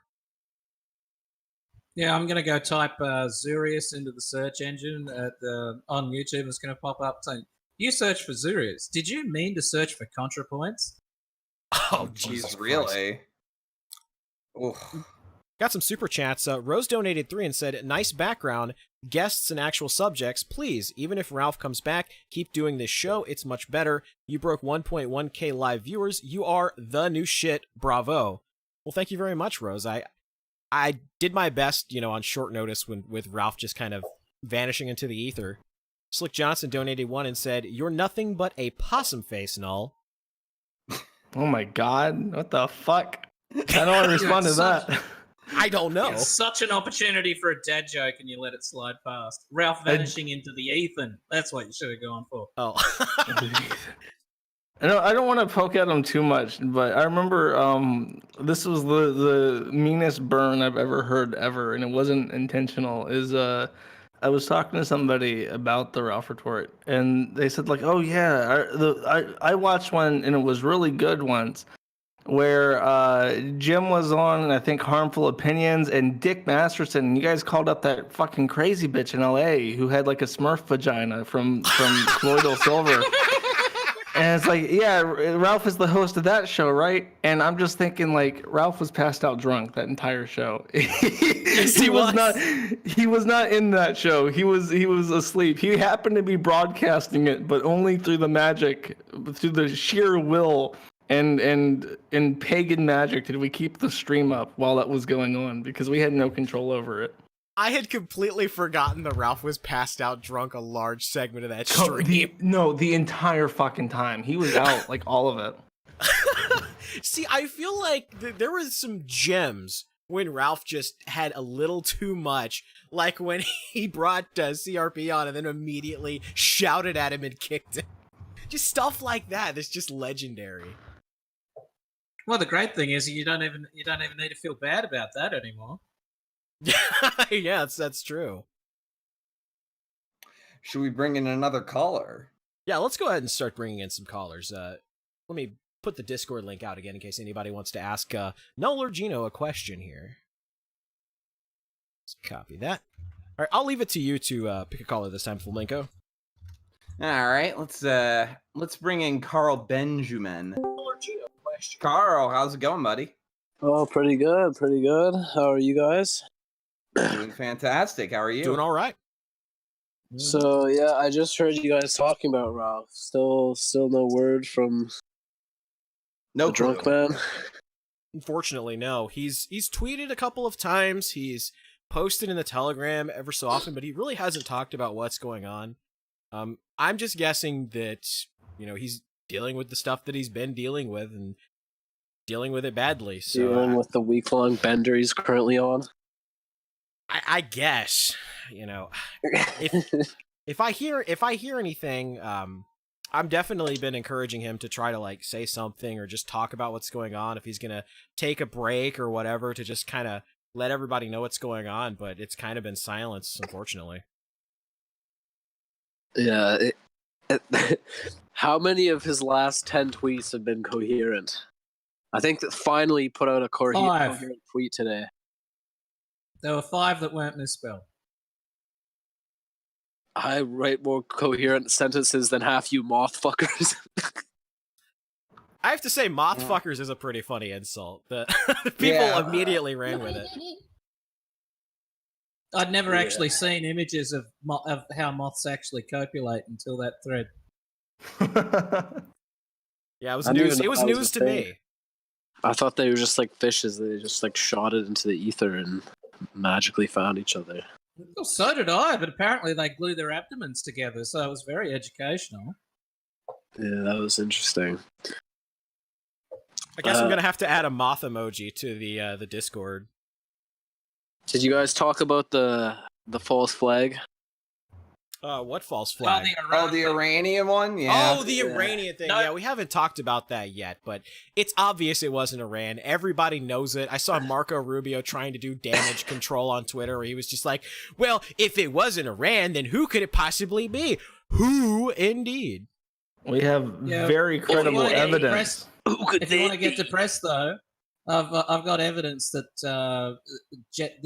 once again, the normie, the eternal normie, is ruining everything, because while everyone on my Twitter was going, this is absolute horseshit, somebody had linked to a mainstream poll, and even 24 hours after all this stuff, the stuff going on with the captain disputing the account, and that 65% of normies believe that Iran did it because the man in the box said so. No. But only 65% buying the narrative is pretty. They read the credible reports from Israel. Mossad did some analysis, and they determined it was Iran. Don't forget, this is flying under the radar. Guess what Israel did the exact same time that this whole torpedo drama was going on? They fucking airstruck Gaza again. At the exact, I think within the same fucking hour. But if you polled the people after 9/11 and asked them who did it, was it Osama bin Laden that did it, or was it Mossad operation, you wouldn't even get 35%. 35% is a pretty high percentage of normies doubting. And I was looking at the Breitbart comments, and it was just all the way down. Not a single person was like had believed it at all. It was all just like Mossad operation, Gulf of Tonkin 2.0, all stuff like that. Yeah, there was a lot of that going around. The Breitbart commenters are not buying it, so that's good. Like that's kind of the barometer for the normies. Yeah. What were you gonna say, Rand? It was on Instagram though. It was the Instagram comments, so it was probably a bit younger audience, less boomer readers. Yeah, the official U.S. government blue check marks who were putting out the this has been verified. It was definitely Iran. They were getting taken hammer and tongs in their comments. Yeah. Yeah, that's why they're moving to censor as many people off of social media now as possible, because stuff like that, even normal people are being like, I'm pressing X to doubt on this one. And that's starting to scare the power brokers. They're looking at this and they're just like, oh shit. Yeah, and wasn't the Shinzo Abe, the Japanese president or whatever they have there, he was in a meeting with yes, he was. Ayatollah. And the tanker specifically was on its way to Japan. Yeah, so that's... And the Japanese owner of the tanker is like, no, it wasn't fucking Iran. What's the Japanese media like with the tanker? I have no idea. I can't read Japanese, so I couldn't tell you. I don't watch TV, so I don't know. Ask Ryan Dawson. He'll know. Well, do you read 2 Channel? Does 2 Channel have an opinion on this? I don't read that either. I'm really not outside. You're fucking a white pigoo. You're just wasting fucking space in Japan. What the fuck? No, actually, a really good person. Oh, you just beat me to it, you bastard! Yeah, so get like fakes to do it. What led you to live in Japan, Geno? I like the culture. I like the history, and those were one of my biggest attractions. And growing up in Lithuania, I felt like I had a bigger connection with the way society worked in Japan, more so than where I lived my entire life in Ireland. Well, most of my life in Ireland. Wait, Lithuania? You're a Lithuanian or Irish? I am Lithuanian. But you were born in Lithuania, but you grew up in Ireland. Yeah, I did. Okay. Can you speak Lithuanian? I can. But not Japanese. I can speak Japanese too, yeah. It's not great, but I can. Jeez, trilingual. Well, there you go. Do you have any more questions for Geno, Carl, by any chance? No, that's everything. All right, we're going to go ahead and start moving on to other callers, but thank you for calling in, Carl. Yeah, see ya. And you know, before we take in a new caller, I think we need to do something. This is a Christian episode. I think we need to ask callers, and we'll go with Josh and Geno too. Who's your favorite Sonichu character? God damn it. It's a hard one. I think we can. I think most of the chat can get behind Magichan. I don't know. Magichan. I like Magichan. Magichan is a favorite because Magichan is surveilling people to make sure they're not engaged in homosexual acts. Yeah, his concept is creepy. Where it's like, yeah, he's watching everybody all the time. He's basically omniscient, and omnipresent, and omnipowerful. He's basically God. But at the same time, because Chris wanted to give him a sort of cocky attitude to represent his power, he's the only character that constantly disrespects Chris. So he's a huge asshole throughout the comics, just making fun of Chris for fucking up all the time. And that's why he's a crowd favorite. Well, there you go. Hey, Geno, what is your favorite Sonichu? I am also leaning towards Magichan. All right. Well, let's. Even though he is too OP. I don't know if Chris actually keyed in on the fact that Generation 1 Pokemon Psychic was like the most broken type since it didn't have any counters or weaknesses or anything. You pretty much just had to have ghost types, and I think that was the only way to stop them. No, that actually doesn't work. One, ghost doesn't have ghost type doesn't actually do super effective damage against psychic, and the only ghost type Pokemon in Gen 1 are weak to psychic because they're also poison types. That's right. Yeah, it's like the psychic and dragon problem of the original Pokemon games. If you had a dragon and a psychic type, you were basically unstoppable. Yeah, but I think that's enough Pokemon autism. Yeah. Not quite yet. I haven't done my favorite. All right, go ahead, Rand. I never really got that far into the lore of it. I just want to say I'm fascinated by the depiction of the jerk ops of both the security guard and police variety, and I'm a big fan of how they explain at length about how they're deliberately going out of their way to be a jerk to Chris while they're throwing him out of various premises. Oh yeah, they're very transparent with their intentions, which is to keep. They're basically cock blockers. They're like, you are never getting laid. You gotta get the fuck out of here. There's no pussy in here for you, Chris. Get the fuck out. And they physically remove him. They're dedicated. Their career is dedicated to. They wake up in the morning going, "I hope he comes in here today, so I can explain to him at length how we're doing this on purpose." That red string shit is like a weapon of mass destruction when it comes to women. We gotta fucking hide this technology. All right, let's go ahead and bring in another caller. Let's see. Xylon's been in there for a while, so this is your 5-second warning that I'm going to go ahead and bring you in now. Xylon, you are on the show. Do you have a question for Geno and Josh about anything we've talked about today? Not about the topics you've talked about, but since Josh was sort of involved in 8chan, I'm just wondering if you guys have heard that 8chan just recently got hit with a search warrant. No, it wasn't recently. It was at the end of April because of that guy who the guy who shot the rabbi? The U.S. synagogue shooter in California, right? Oh, yeah. Yes. Yeah. It was a California search warrant requesting permission to seize hardware from NTT Technology in Nevada, which is where NTT Tech is located out of, is I think Reno or something. And it was granted, and it was originally sealed, but it has been unsealed and published recently. So 8chan got hit with a warrant, and it would be interesting to see if they were maintaining their warrant canary during this. I have not looked into it though. Right. Yeah, that's all I had to say.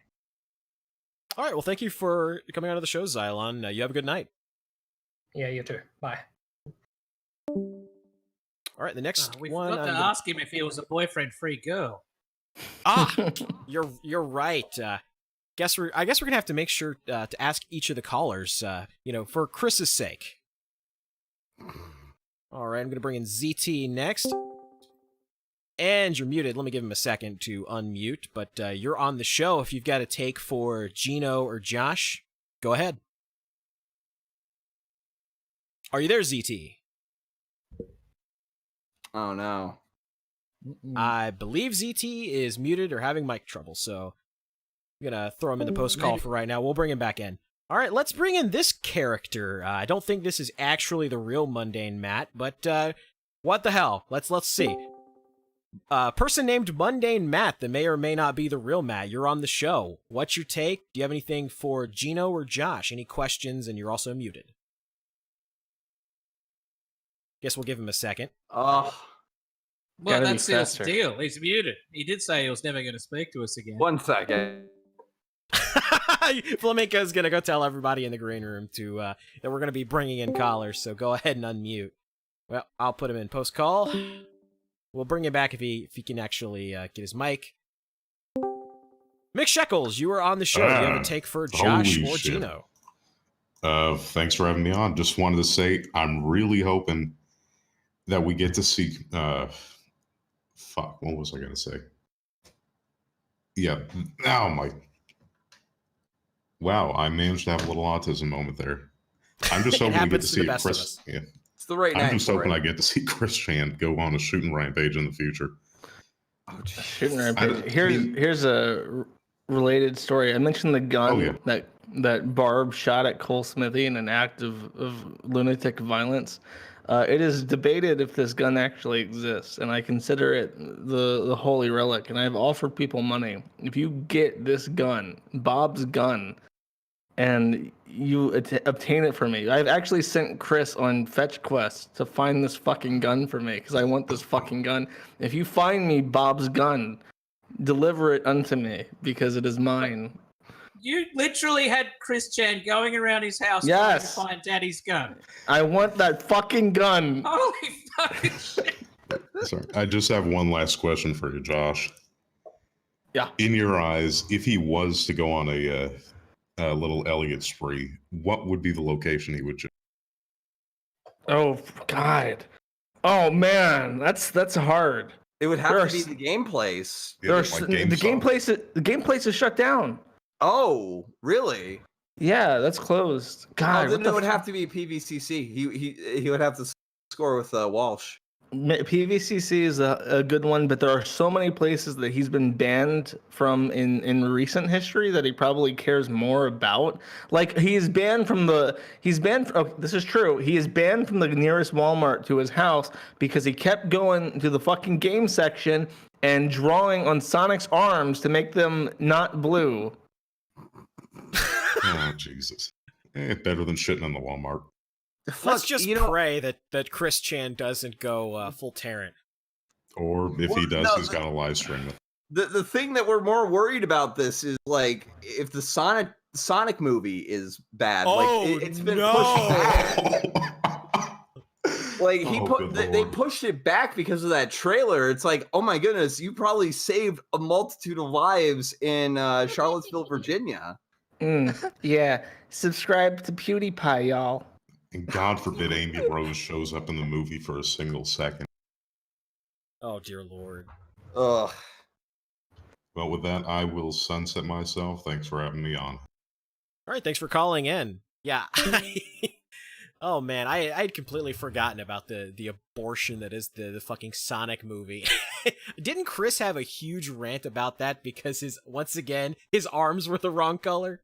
Well, that's what led him to pepper spray a GameStop employee. Oh God, that's right. Don't call anyone. Is that in your documentary, by the way, Geno? It will be coming up in like part 35 or whatever. That's yeah. He's still in 2009. That was like 2017. You're on part 15 and you're only up to 2009. I'm gonna be out of 2009 around part 25 maybe. Jesus Christ. Good luck with that shit. Because Geno used to do these like I think a week at a time, but now you're moving to a bi-monthly schedule, right? Yeah, just basically just to keep myself sane, and not become Chris by living out Chris's life so much. You should transcribe it into Japanese and share our rich and abundant culture with the Far East. Oh, gee. Chris-chan. Question. How come Chris isn't required to have guardianship? It is very, very, very difficult to strip away a person's independence in the United States. And you can thank... Guess who you can thank? It's a president. Who can you guess? Ronald Reagan. Ronald Reagan. Ronald Reagan got rid of the loony bins. He got rid of the crazy people homes, and now crazy people wander the street with dildos up their ass and dresses. Well, yeah, I was thinking about that earlier. Reagan is literally responsible for Chris Chan being exposed to the public, or exposing himself to the public. One of the two, possibly both. At the same time. It was also Reagan that, when all the Cubans came aboard, basically gave them amnesty and later had to admit that he fucked up and trusted the Democrats to not be shit-eating heels. Well, that wasn't as much the Cubans as it was the Simpson-Mazzoli Amnesty Act. But he also, I think he also set up the like Cuban amnesty that's like still in effect today. If people from Cuba can boat over here and get onto American soil, they'll get full citizenship. Unless Janet Reno is your attorney general, in which case that ended poorly. Well, you might have to get some of the TRS boys to come on one day to talk about Reagan. They've gone into it before, and it turns out he may well have been being retarded on purpose. I don't know. He was really fucking senile and like in the grip of dementia in the final years. Getting shot probably didn't help either. All right, let me go ahead and start bringing some more callers in because we're kind of heading towards the end of the program here. Cedric Blue, you're on the show. Do you have a question or comment for Josh or Geno? Oh, yeah, I just had a few questions for the Chris Chan expert. Well, we've got two of them here. Just go. Get it out. Spit it out. So was Chris really extorted or coerced into prostitution of any kind, or was that like a bullshit? They told him things to say that were provocative. I don't think he didn't actually have sex with anybody for money, but they told him like you better get that money for us, Chris. You better if you gotta suck some dick for that money, Chris, you better do it, or we're gonna kill Sonichu. And they made that live stream where he's like, I will prostitute myself for money because I need it to save Sonichu. Yeah, it's a public humiliation, basically.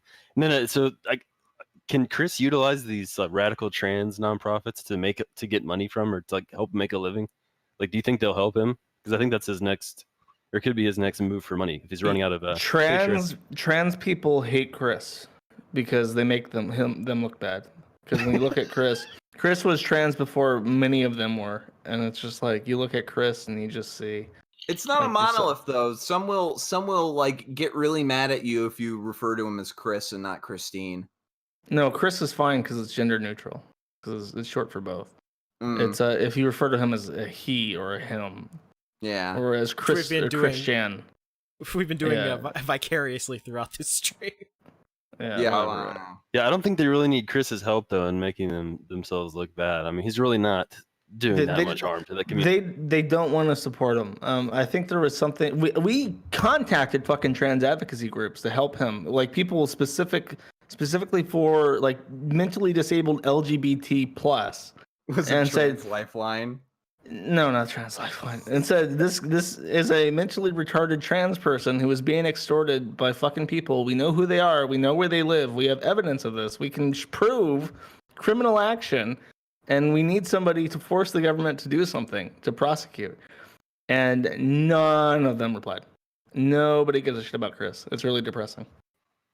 Yeah, that I'm is just going to depressing. be a little bit cynical here and say that I imagine that these trans advocacy groups are more focused on getting people to make what? You cut out there, Randbot. They want to get the transition going. They're more interested in creating the accident than cleaning up the spill. Oh, I don't know. I think you know what they all are. They're all fucking slush funds for fucking tranny sociopaths who want money for butt plugs and dresses and shit. They're all scams. Yeah, so how come Chris can't be part of that? Everyone else, the rest of them are doing it. Because he doesn't know. He's not a programmer. He doesn't have programmer socks. He's never been in IT. Wait, doesn't he have a CAD degree? He does. Jesus Christ. He has a computer-aided design degree. His drawing. I don't think the computer has ever aided him. That's true. Geno, have you ever seen the designs for his mall? That was like his the Quickfill shopping mall, the final project. Yeah, that was great. I've never seen that before. Do you remember like the dimensions of shit? I can't remember the dimensions though. It was a while back. It was like a shopping mall where the mayor's office is in it. Yeah, because Chris has a very like Chris-centric worldview, so he likes to go to the shopping mall and hang out and look for women. So obviously in Quickville, the mayor's office, where Chris is mayor, is in the shopping mall, so he can hit up the food mart and get some hamburgers. No. Oh, this is part of Sonichu canon. Yeah, the mayor's office. Of course, the mayor's office would be right in the middle of his fucking hunting ground. And not only that, but it's computer-aided design, so it's like a blueprint, and the blueprint metrics are like his office is the size of a football field. Like he does everything just in like meters. So his room is like 20 meters by like 10. It's just like a preposterously designed building that is so abundant in wasted space, and it's a good piece of legacy. It sounds like a beautiful amalgam of the just absolute batshit insanity and autism that is Chris. It got him a degree. That's true. Hey, Cedric, do you have any other takes or anything you want to ask Josh or Geno? Well, I guess the final one, how long is it until he's homeless? I mean, he's not going to... what income is he getting? That could be any day now. I think, when Barb dies, a little bit after. And what's sad is that he's not going to understand, because it's gonna take a couple months. Like Barb's going to die, and the funeral is going to be really messy. But at the same time, he's going to be getting these mortgage bills that he can't pay, and he probably won't even know what they're for or how to pay them. And they're going to pile up, and then after like a couple of months, they're going to start foreclosure proceedings, and he's going to be completely lost in that. That is the only way it's going to happen. He's literally going to get dragged out of his house by the cops one day. Yeah, the sheriff or somebody will just, do the eviction, whatever the proceedings. Is he still on good terms with any member of his family? No. No, okay. No, the only person who could potentially bail his ass out is Rocky. Gino, would you like to inform people who Rocky is, Gino? Rocky Shoemaker is Chris Chan's pastoral counselor from church.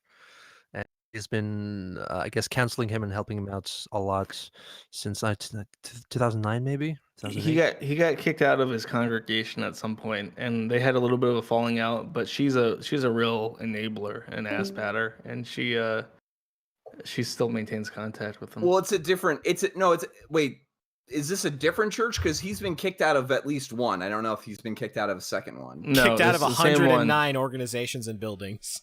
Yeah, he wasn't. I think he was removed from the first church because I think he was hitting on somebody in like the youth group or something. Ugh. Like, did he threaten someone with a knife? No. An older woman who led, like a 20-year-old woman who led the youth group that he was a part of with like kids as like a participating member, because that's like his mental standing. But yeah, he had to leave that for some reason. All right, I'm gonna start bringing in some more callers here.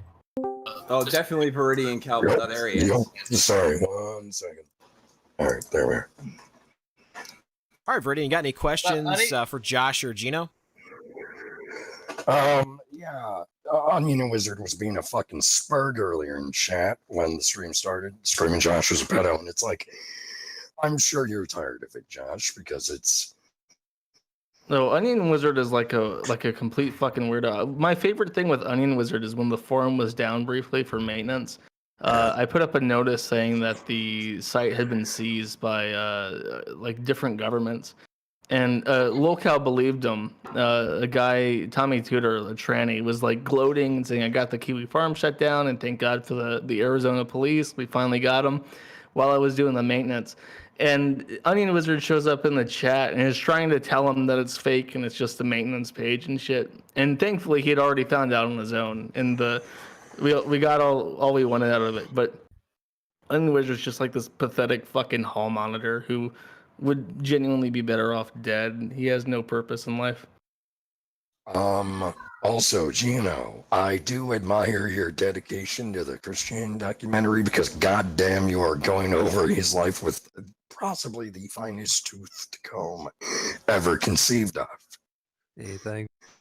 Easy, but I'm glad you appreciate it. Because if you're part 15 and you're still in 2009. Yeah, 2009 was a very dense year for Christian content. Year isn't, honestly.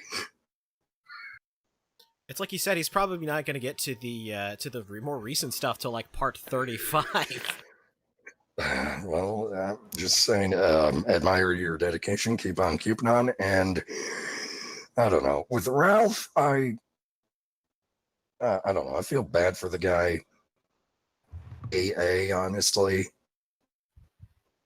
because just goddamn. Yeah, I mean, he's been through a lot in the last, like, hell, go back 3 years. He's just, yeah.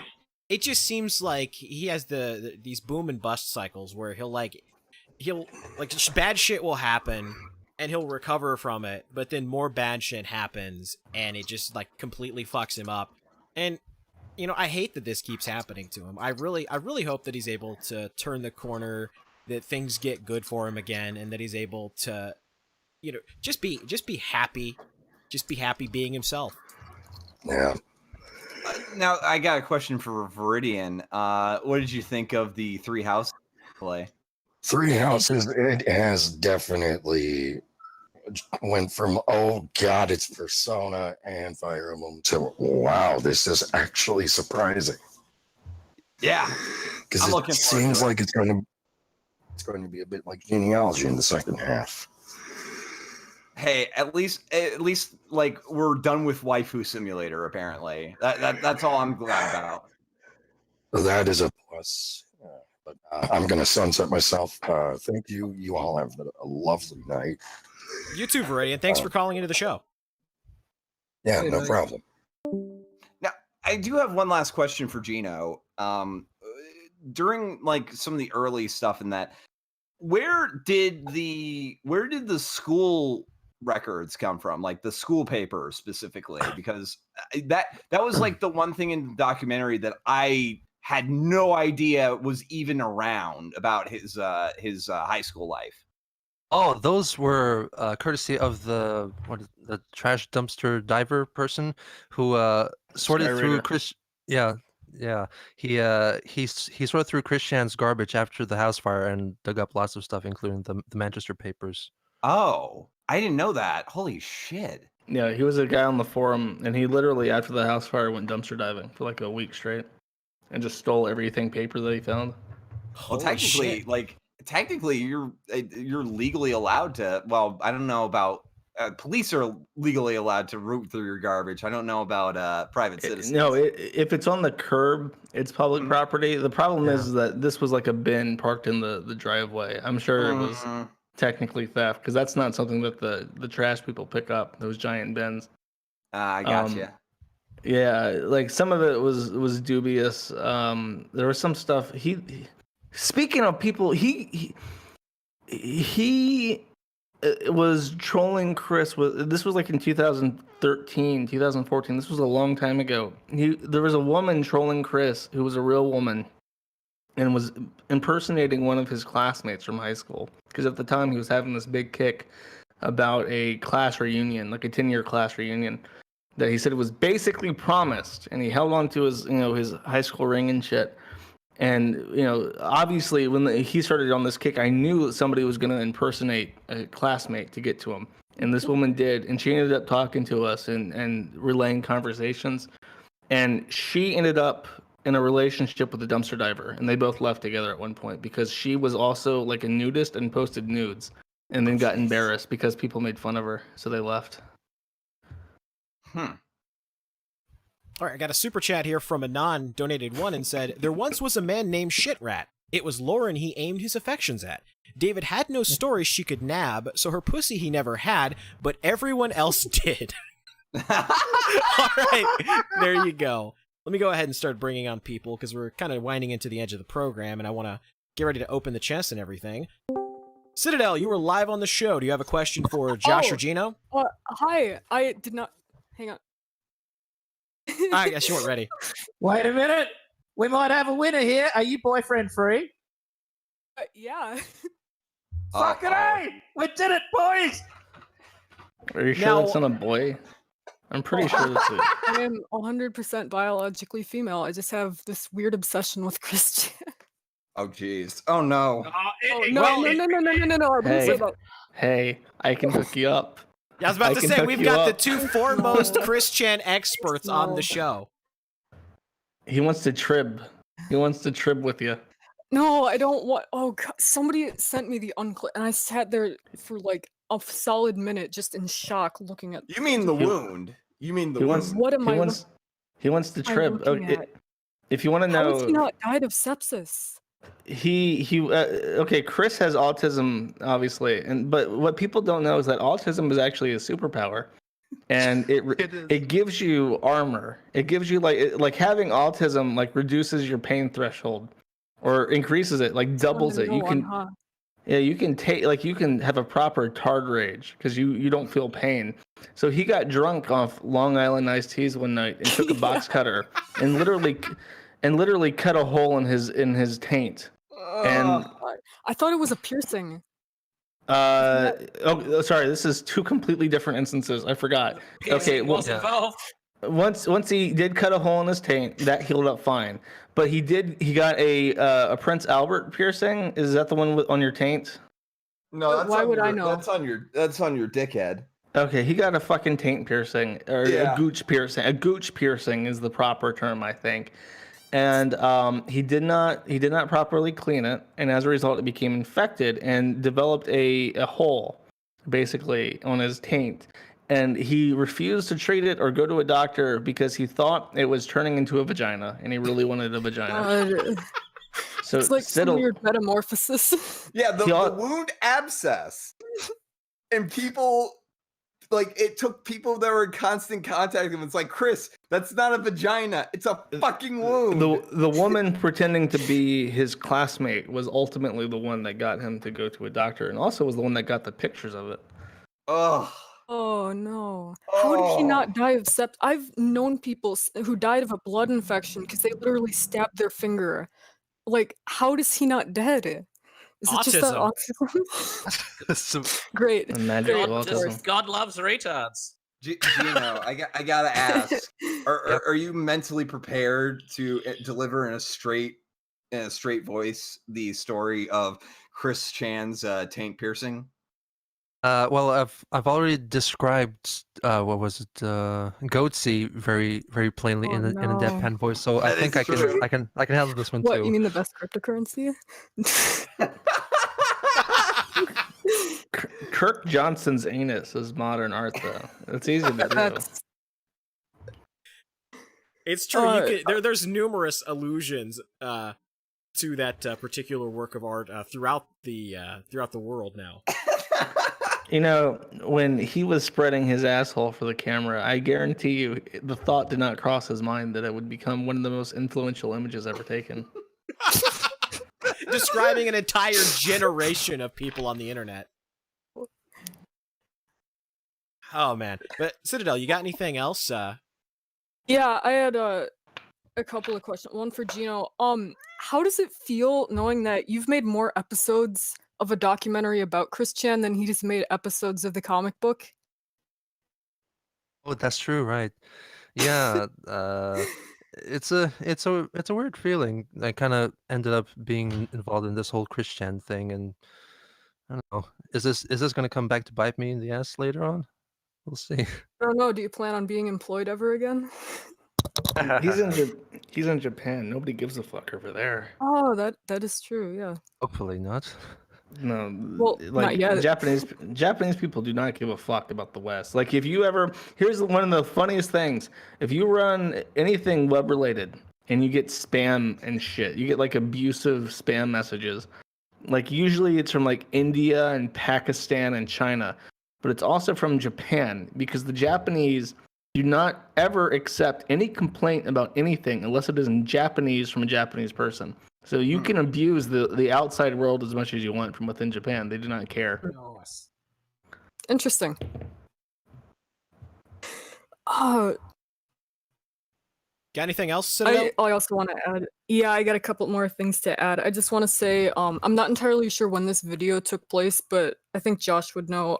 When was that video call between Tommy Tudor and Robert Chandler? Because that was the funniest thing I've seen in so long. Oh, okay. Yeah, when was that? Bob was dead. Are you aware? That was the soundboard? Yeah. Okay. Probably 2017, 2018. Wow, No, that I'm recent. Yeah. Like, yeah. No, Tommy still That's gets the fucked last. with all the time. Yeah. Yeah, he does. We got some more callers, so one more question, then we You gotta can go. sunset me. All Oh, right, okay. yeah, one more. You guys just want me here? Or... Well, we gotta get to the other questions. callers. Yeah. The by the way, audacity let of in- women. Right? Yeah, I know, we're horrible.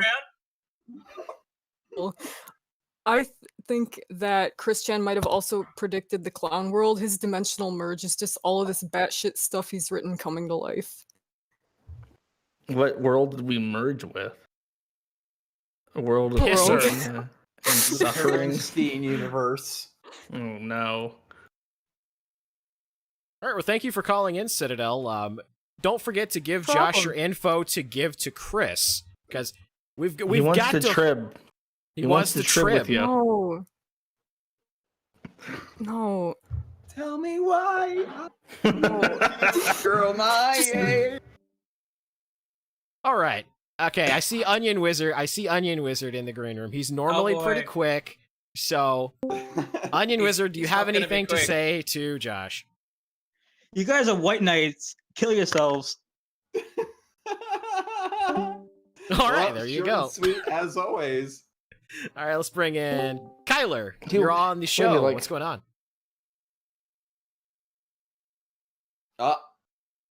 Did we lose? Hey, Josh, you still there? Yeah, he's still there. Am I still? Yeah. Hello. There's Kyler. Hey. Kyler, what's going on? What's going on, Poncho and Alligator? It's good to hear from you guys again. Am I coming through all right? Yeah, you sound just fine. What's going on? Got any questions for Geno cool. and Josh? Yeah, I don't know who Geno is, but I'm gonna watch his Chris Chan stuff after this. Sounds interesting. I followed Chris since like 2006 or 7 or so, whenever they first made the ED page. Goes way back. Well, prepare yourself. It's about 10 hours of content. My body is ready. I was gonna say for Josh, I'm not sure if you're having like severe money troubles, but I had this get rich quick scheme for you if you're interested. Oh man, how many jawbreakers are we gonna get from this? Listen, this isn't some middle of the mall shit, okay? This isn't some pyramid scheme, top level money scheme, whatever the fuck it's called.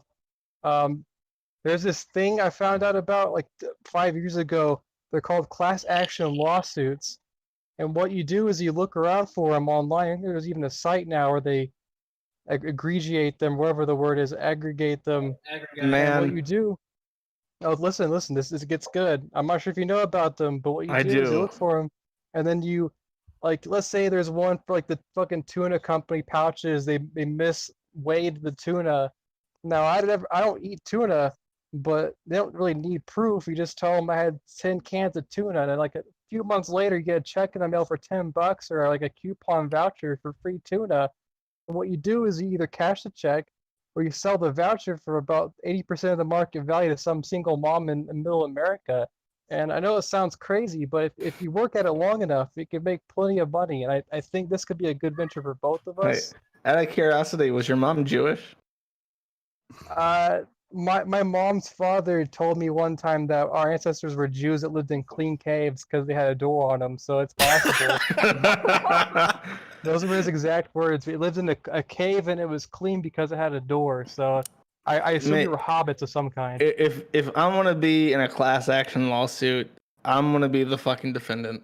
Don't even try with this shit. Well, you could also I figured out if you message big brands like Frito-Lay and whatever. One time I got a bag of Doritos that's like 1/3 of the way full. So I took a picture of it and I sent to Doritos on Facebook. I was like, "What the fuck is this shit, Doritos?" They're like, "Oh fuck, sorry. What's your address?" I sent them my address. I got 3 shipping. Did he die? Yeah, he just died. His fucking voucher for internet didn't hold up. Oh, no. All right, we'll bring in Manly Chicken. Manly Chicken, what's going on? I didn't actually think you guys would fucking pick me up. I thought you were intentionally ignoring me. Fuck. Nah, man, we're bringing in everybody. We're listening to fascinating content about how you can play the system. I got 2 things. Sorry. All right, go ahead. 2 things. 1, you fucking idiots. Cole is Barb's son, not fucking Bob's. Look that shit up. Call yourselves fucking Chris experts. No, I knew that. I just didn't want to interrupt people. Okay, I'm here to spread the word of my Lord and Savior, Dayton Hypernova, who is this fucking beautiful male to female transsexual who was constantly oppressed by his family who beats him. And his response to this is to constantly record them. We're constantly recording him harassing and yelling at them and uploading all of that shit to YouTube, and it is amazing. So, like, he has, like, fucking... He has all of these buzzwords that he uses. He has psoriasis, so he claims that he can't work, so he just leeches off his parents in his, like, 30s. I hear Josh over there like, next harvest will be even better. Yeah, Josh got pissed when I tried to bring this up. You kept trying to force me to watch something. Once I get asked like 8 times, I hate it, and I never like that's like the fucking Bitwave people. Like once it hits that threshold, I just hate it. I don't need to look at it. But I feel this shit, it's ongoing. He constantly uploads shit like every couple days. Like the other night, he uploaded a video where he was yelling at his mom because the mom canceled her credit card because Dayton kept stealing it, or Earl kept stealing it. And he was like, why the fuck are you stealing or did you cancel this thing? I wanted a pizza. She's like, you've been stealing my fucking money for weeks, so we have to keep canceling our credit cards. Like, well, if you didn't pay me only $200 a week, or $20 an hour, or whatever the fuck he's getting paid. He claims he gets paid below minimum wage, but he only does like minor house cleaning shit. So he technically makes like $20 an hour. And it's just amazing. He's got this fucking wrestler brother who's older than him, but also lives at the fucking parents' house with him. It's just this constant storm of madness and insanity.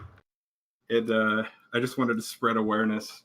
All right, well, thank you very much, Manly Chicken. You have a good rest of your day. Thanks for calling in. Yeah, likewise. It's all right, really, really sad to see that ugly, ugly stereotype of transsexuals abusing everyone around them while claiming to be the victim. You know, there was those Stone Toss in his comics. There's a subreddit dedicated to Antifa edits of Stone Toss, and I was browsing through them today, and what I found is like a top edit suggested, like put forward, was the one where it's like A, B, and then C is like retarded, and I think the original is like tits, ass, and then feet. It's like the retarded guy. I remember that one. That one's gone big. There's so many. Yeah, that's a really popular one that gets edited a lot. But the Antifa edit, the Antifa edit of that was A, B. Can you guys stop using this template? It's really ableist and offensive to people who are disabled. This isn't funny. You can't edit this template. And that was like one of the most top rated, like in the history of that subreddit. It had like 6,000 upvotes and was like one of the top 10 suggested edits. It was just this grandstanding, moralizing, anti-fun bullshit. And that's what I think of. I've seen a lot of those variations. Yeah, they really do actually seem to think it's some sort of massive, defeating them with facts and logic type thing. Insert one of their moral crusades into something. Yeah, my favorite. It's like anything having to do with two genders. It's like learn your biology. Gender is a spectrum. All right, I'm gonna go ahead and drag in Niger Man Double Ocho. You are on the show. Do you have a take for Josh or Geno, or in general? And you're also muted. Let's give him a second to catch up. He might be listening to the stream. Ah, there, you're unmuted. Hey, what's going on? Well, I just think I don't know, you guys are acting like a bunch of white niggers. Okay. Oh, okay. No. I didn't know really Sargon taking was with us advantage. today. Really taking Sargon's always advantage nice to of have. No, he's Raph is dead. You guys are cooking him here. How's he supposed to come back if there's other people running the show? I mean, if anything, we're keeping the audience entertained in the interim before, Exactly. so that when he comes back, he has something to come back to. We're keeping the we're keeping the lights on. And I think you're just throwing out Jewish lies. Is it a grand Jewish conspiracy? It is. It is. Well, where the fuck is my check? Where the fuck is my check from Mossad? Yeah, no shit. There's this one guy who keeps saying that I'm like a Mossad agent and I'm doing like anti-intel or co-intel or whatever the fuck. I'm like, where's my fucking money at? I was about to say, you'd be living the life of luxury out there if you were a no Mossad shit. agent. Where's my fucking Santa Monica headquarters for my Kiwi Farms empire bankrolled by Mossad? Like, fuck off with that shit. That Josh, why are you so scared of Bitwave, man? Because it's ran by a crazy person. I don't want to send people I like to that He site. is not a crazy person. Okay, he's a very good person. Okay. The nigga sends the police to random niggas' houses, just He's a sleeping good off boy. a drink. Okay. Didn't do nothings. Just joined Bitwave. Is he getting his life together? Yeah, he is. He's going to church now. He's getting his life Oh back. shit. Oh shit. You know, as You long got as anything you're else, going Niger Man? Because I'm dick, gonna bring you're in good. last caller. You guys are a bunch of autists and stop fucking with Ralph. Well, thank you very much for that. You have a good night. I gotta ask, Geno, have you ever gotten any like hate mail from like covering something like this? You mean besides from YouTube, from Susan Wojciak or whatever? Yeah, besides from Susan. That's from Susan. No, I actually get more hate for making music rather than the Christian stuff. That's what Really? people hate me for. Yeah, like stop your shitty music career. Just get back to Christian. You know? The music is so that he doesn't like end the thing altogether. I would imagine it's insane. I'm guessing, right? I mean, music is really my life force. Really, this is the only thing that I can do all day without getting bored, and I've been doing it since I was like 1 or 2. So this music really is my thing, though the Christian stuff, of course, is more popular. And you know, in a way, the Christian stuff made, I guess, people more aware of my music. So that's, I guess, a good thing. But, All right, I'm gonna go ahead I and am drag in the last caller real quick. Normie, you are on the show. What's going on? Give your take to Josh or Geno, and/or. What's up? Can you hear me? Yeah, we hear you just fine. Coming in loud and clear. Okay, great. Where is the Gunt? That's what I want to know. Where did he go? We have no idea. So you guys legitimately don't know what we happened. legitimately have absolutely no idea. What he was the took deal something, where crossed something, and it fucked him up, and he did that stream, and that's literally all we know. Yeah, like what was that stream where he was like walking around in beer cans like Ghost for 10 minutes or something? What was that? Sure you I weren't honestly just couldn't accidentally tell you. watching me? Yeah. Yeah, I mean, it definitely could have been you, except I could hear him randomly saying "fuck" every now and then, and I was like, Yeah, "Oh, I know that definitely me voice." I just think So he's the going Gunt through some is shit. completely. We just don't know where he went. It's a mystery. He's Well, I hope he posting on comes back Twitter. to- He's posting on Twitter. He's posting on Telegram ever so often, but he hasn't really been descriptive of what's going on, what's happening in his life. But something's up with him. Yeah. Is posting so on Twitter a good sign or a bad sign? I can't tell anymore. Yeah, I don't know. My thing Probably is, like, if bad. he doesn't want to talk about it, you know, we're not entitled to know about his personal life, but I would hope he would just come in the Discord and be like, "Oh, I'm not going to stream for a week" or something. That would be cool, right? Yeah, that's all. I think that's all me and Gator both really want at this point, is that like just give us an idea of what's going on. If like I would just want a timetable or something. All right, last thing. You guys did a really good job keeping the show alive, even though the Gunt completely disappeared. Hopefully he will come back to us one day. Thank you. I hope so. You know, I'm okay at doing show stuff.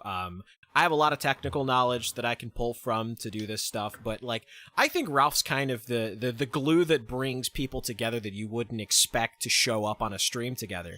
And that was what he was able to leverage doing the kill stream. You know, I was kind of the color commentator. Zidane was really good at like taking something that Ralph said and like running with it. And all three of us together were really good at like booking guests, talking to people, and just bringing like the strangest of people together on a stream. Like, in what planet would you have Dick Masterson like cracking jokes on Richard Spencer? Yeah, I sad to think back to like the good old times on YouTube where some nights it would even get up to like 8,000 viewers. Because I've been watching the kill stream since like the Baked Alaska shit more than a year ago. And it's kind of unfortunate, all the deplatforming, and now Ralph's just disappeared and everything. But I'm impressed. It's still a good show tonight. Between you, Flamenco, Rand, and Josh, like all four of you combined your powers to sort of make something that's still worthwhile. Well, I also got to give credit to Geno, too. He was the one that created the Chris Chan documentary, and the production and value's so incredible that I ended up watching like 4 whole episodes of it just yesterday. Oh, yeah. I have really bad autism. Definitely watch that. I'm aware it exists. It's like a black hole of autism. But thanks for I calling have in, to Norman. indulge the autism, man. See you later. All right, have a good one. See you, buddy. And we are finished with the callers. We got them all, folks. We got them all. We got through all of them. Let me check the super chats real quick. See if there's anything there. Cool, we're caught up on that. But I want to thank you, Josh and Geno, for hopping on the show today. I got to make sure I go ahead and open the chest as well. Let me go ahead and do that now. Do you guys have any final takes?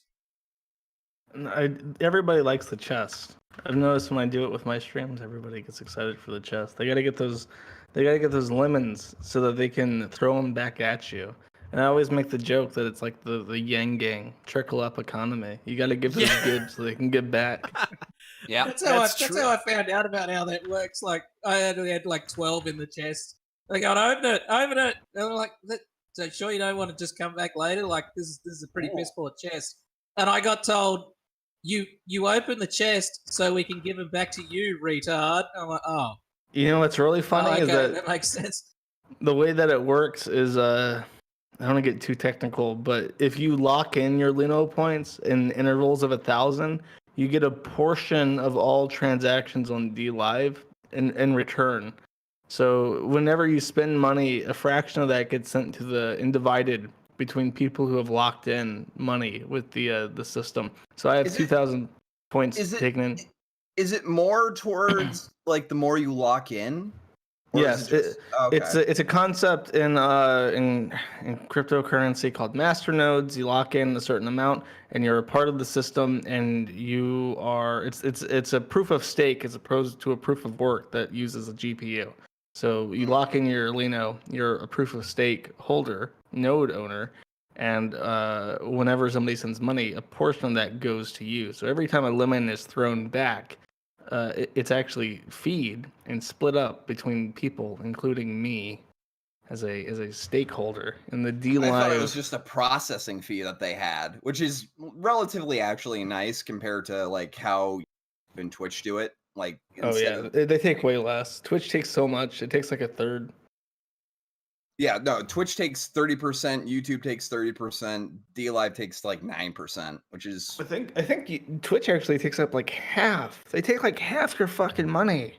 And you can't multi-stream on Twitch either. They're like if you're Twitch is. If you're getting money on Twitch, then they expect you only stream on Twitch. I think that's actually what got Nick Fuentes.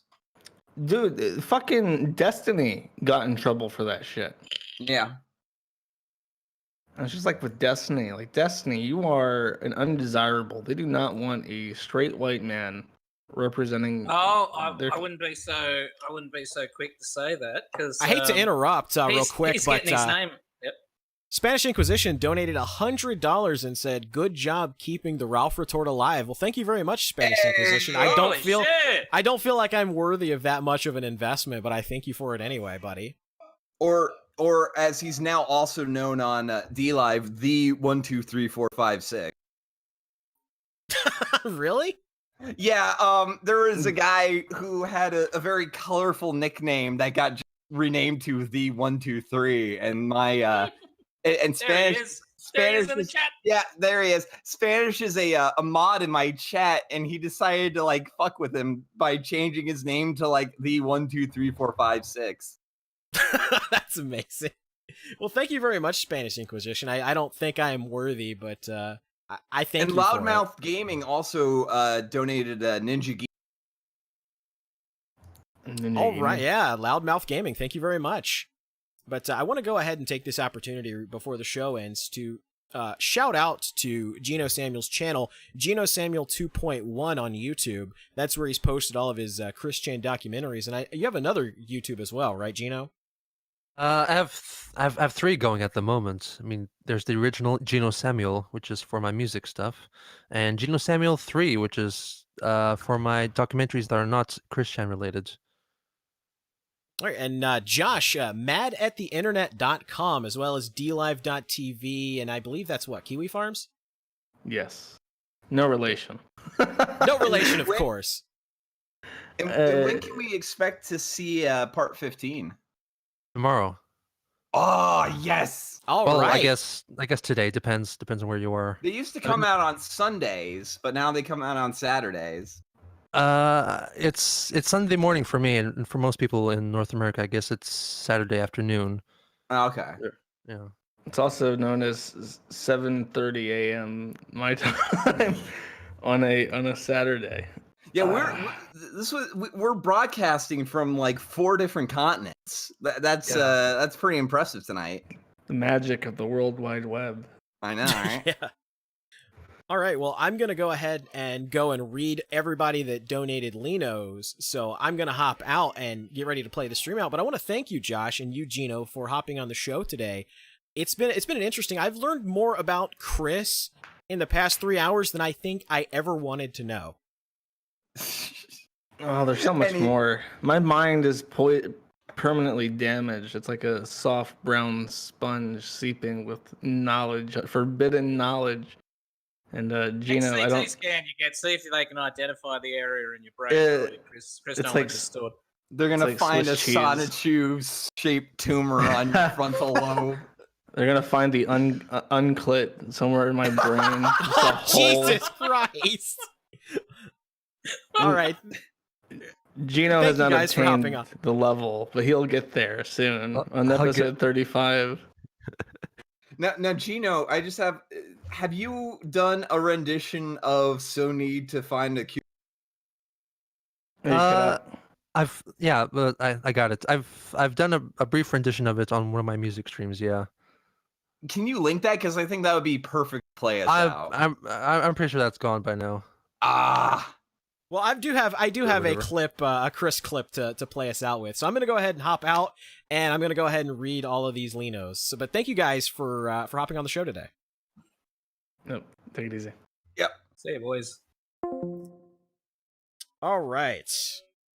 Let's go to the large TV box now, and let's go through all of these Linos. This is going to take a while to scroll down, so I'm just going to kind of keep talking while I get back to where it all started. Jesus Christ, this is going to take a little while. But I'm going to scroll down to the bottom, and there is the 14th. All right. So Spencer394, thank you very much. Patrick's Arcade Outpost, Willbe10091, The Human Horror, Beetlejuice, Brock Rockhard, Fake News Anchor. Let's see. Next one is Weef Bellington, Drumboy02, Ricky Champagne, Lion7, Bud Spencer, Wondrick, Sguard1, Greed3, Durluanger Fan 69, Orchid, Marcellus, Strigoyim, Marcellus again, Poof, Gunty Kong, Purge All Goblins, Medicare Fembot, Mad Kimsit 84, Four Roses, Jeez He's Tall, Onion Wizard, Twisted Graphics, Soilless Matt, see, Gas and Crass, Subterranean Jack, Spooper Thunder Dragon, Erver, Another Nobody 13, Stranger, Biological, let's see, Detective Bruzo, King A92, YT Scientist, Anonymong, Sordid Sentinel, Well La Di Frickin' Da, Chex Mix is Best, and Tapper7. There's a lot more people donating Lena, so I'm going to have to refresh it again and try to get through as many of these as humanly possible. And this will be the cutoff. Let's see. A Helpful Friend, The Bone Zone, and Line 7 again. I want to thank everybody for the massive Leno donations. We've got Crypto Phalangist with 14, Gunty Kong with 14, Willbe 191 with 27, Durluanger Fan 69 with 43, Wondrick with 100, Drumboy02 with 123, Spencer 394 with 197, Arcade Outpost with 200. I believe that is see, Mad. I think it's Mad Kimsit. I hate how it cuts that. Yeah, Mad Kimsit 84, and then Loudmouth Gaming with the 1K. Thank you guys very much. I'm gonna play us out with a little Chris Chan video that Brian Stelter sent me. So you can thank him for this particular video. And I want to thank everybody for tuning in. And our next show will be Monday, 9:30 p.m. Eastern. Have a good one, everybody. Give me a second to pop this video up. And there we are. See you guys next time. Hey, by the way, guys, I'm going to be streaming at dlive.tv/flamenco, and I'm going to be opening up a 1.4K Lino chest, so come and get your free lemons. Yeah, and I am Alkanaut on DLive. Please stop going to the Randbot 2020 channel and subscribing. It really hurts me every time I go and look at the dead channel. I can't use it anymore, and more people have fucking subscribed to it. Stop doing that and subscribe to Alkanaut instead. I would swear that there's someone somewhere watching me. Through the wind and the chill and the rain and the storm and the flood, I can feel his approach like the fire in my blood. Fire in my blood.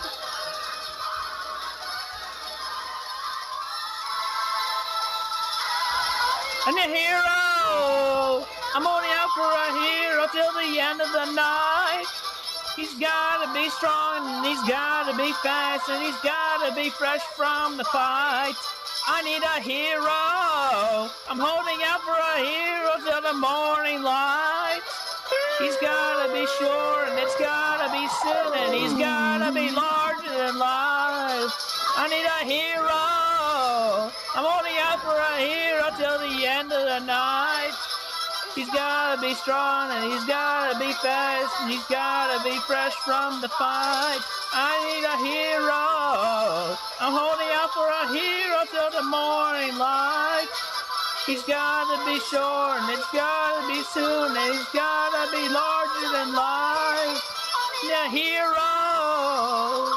Holding out for a hero till the end of the night.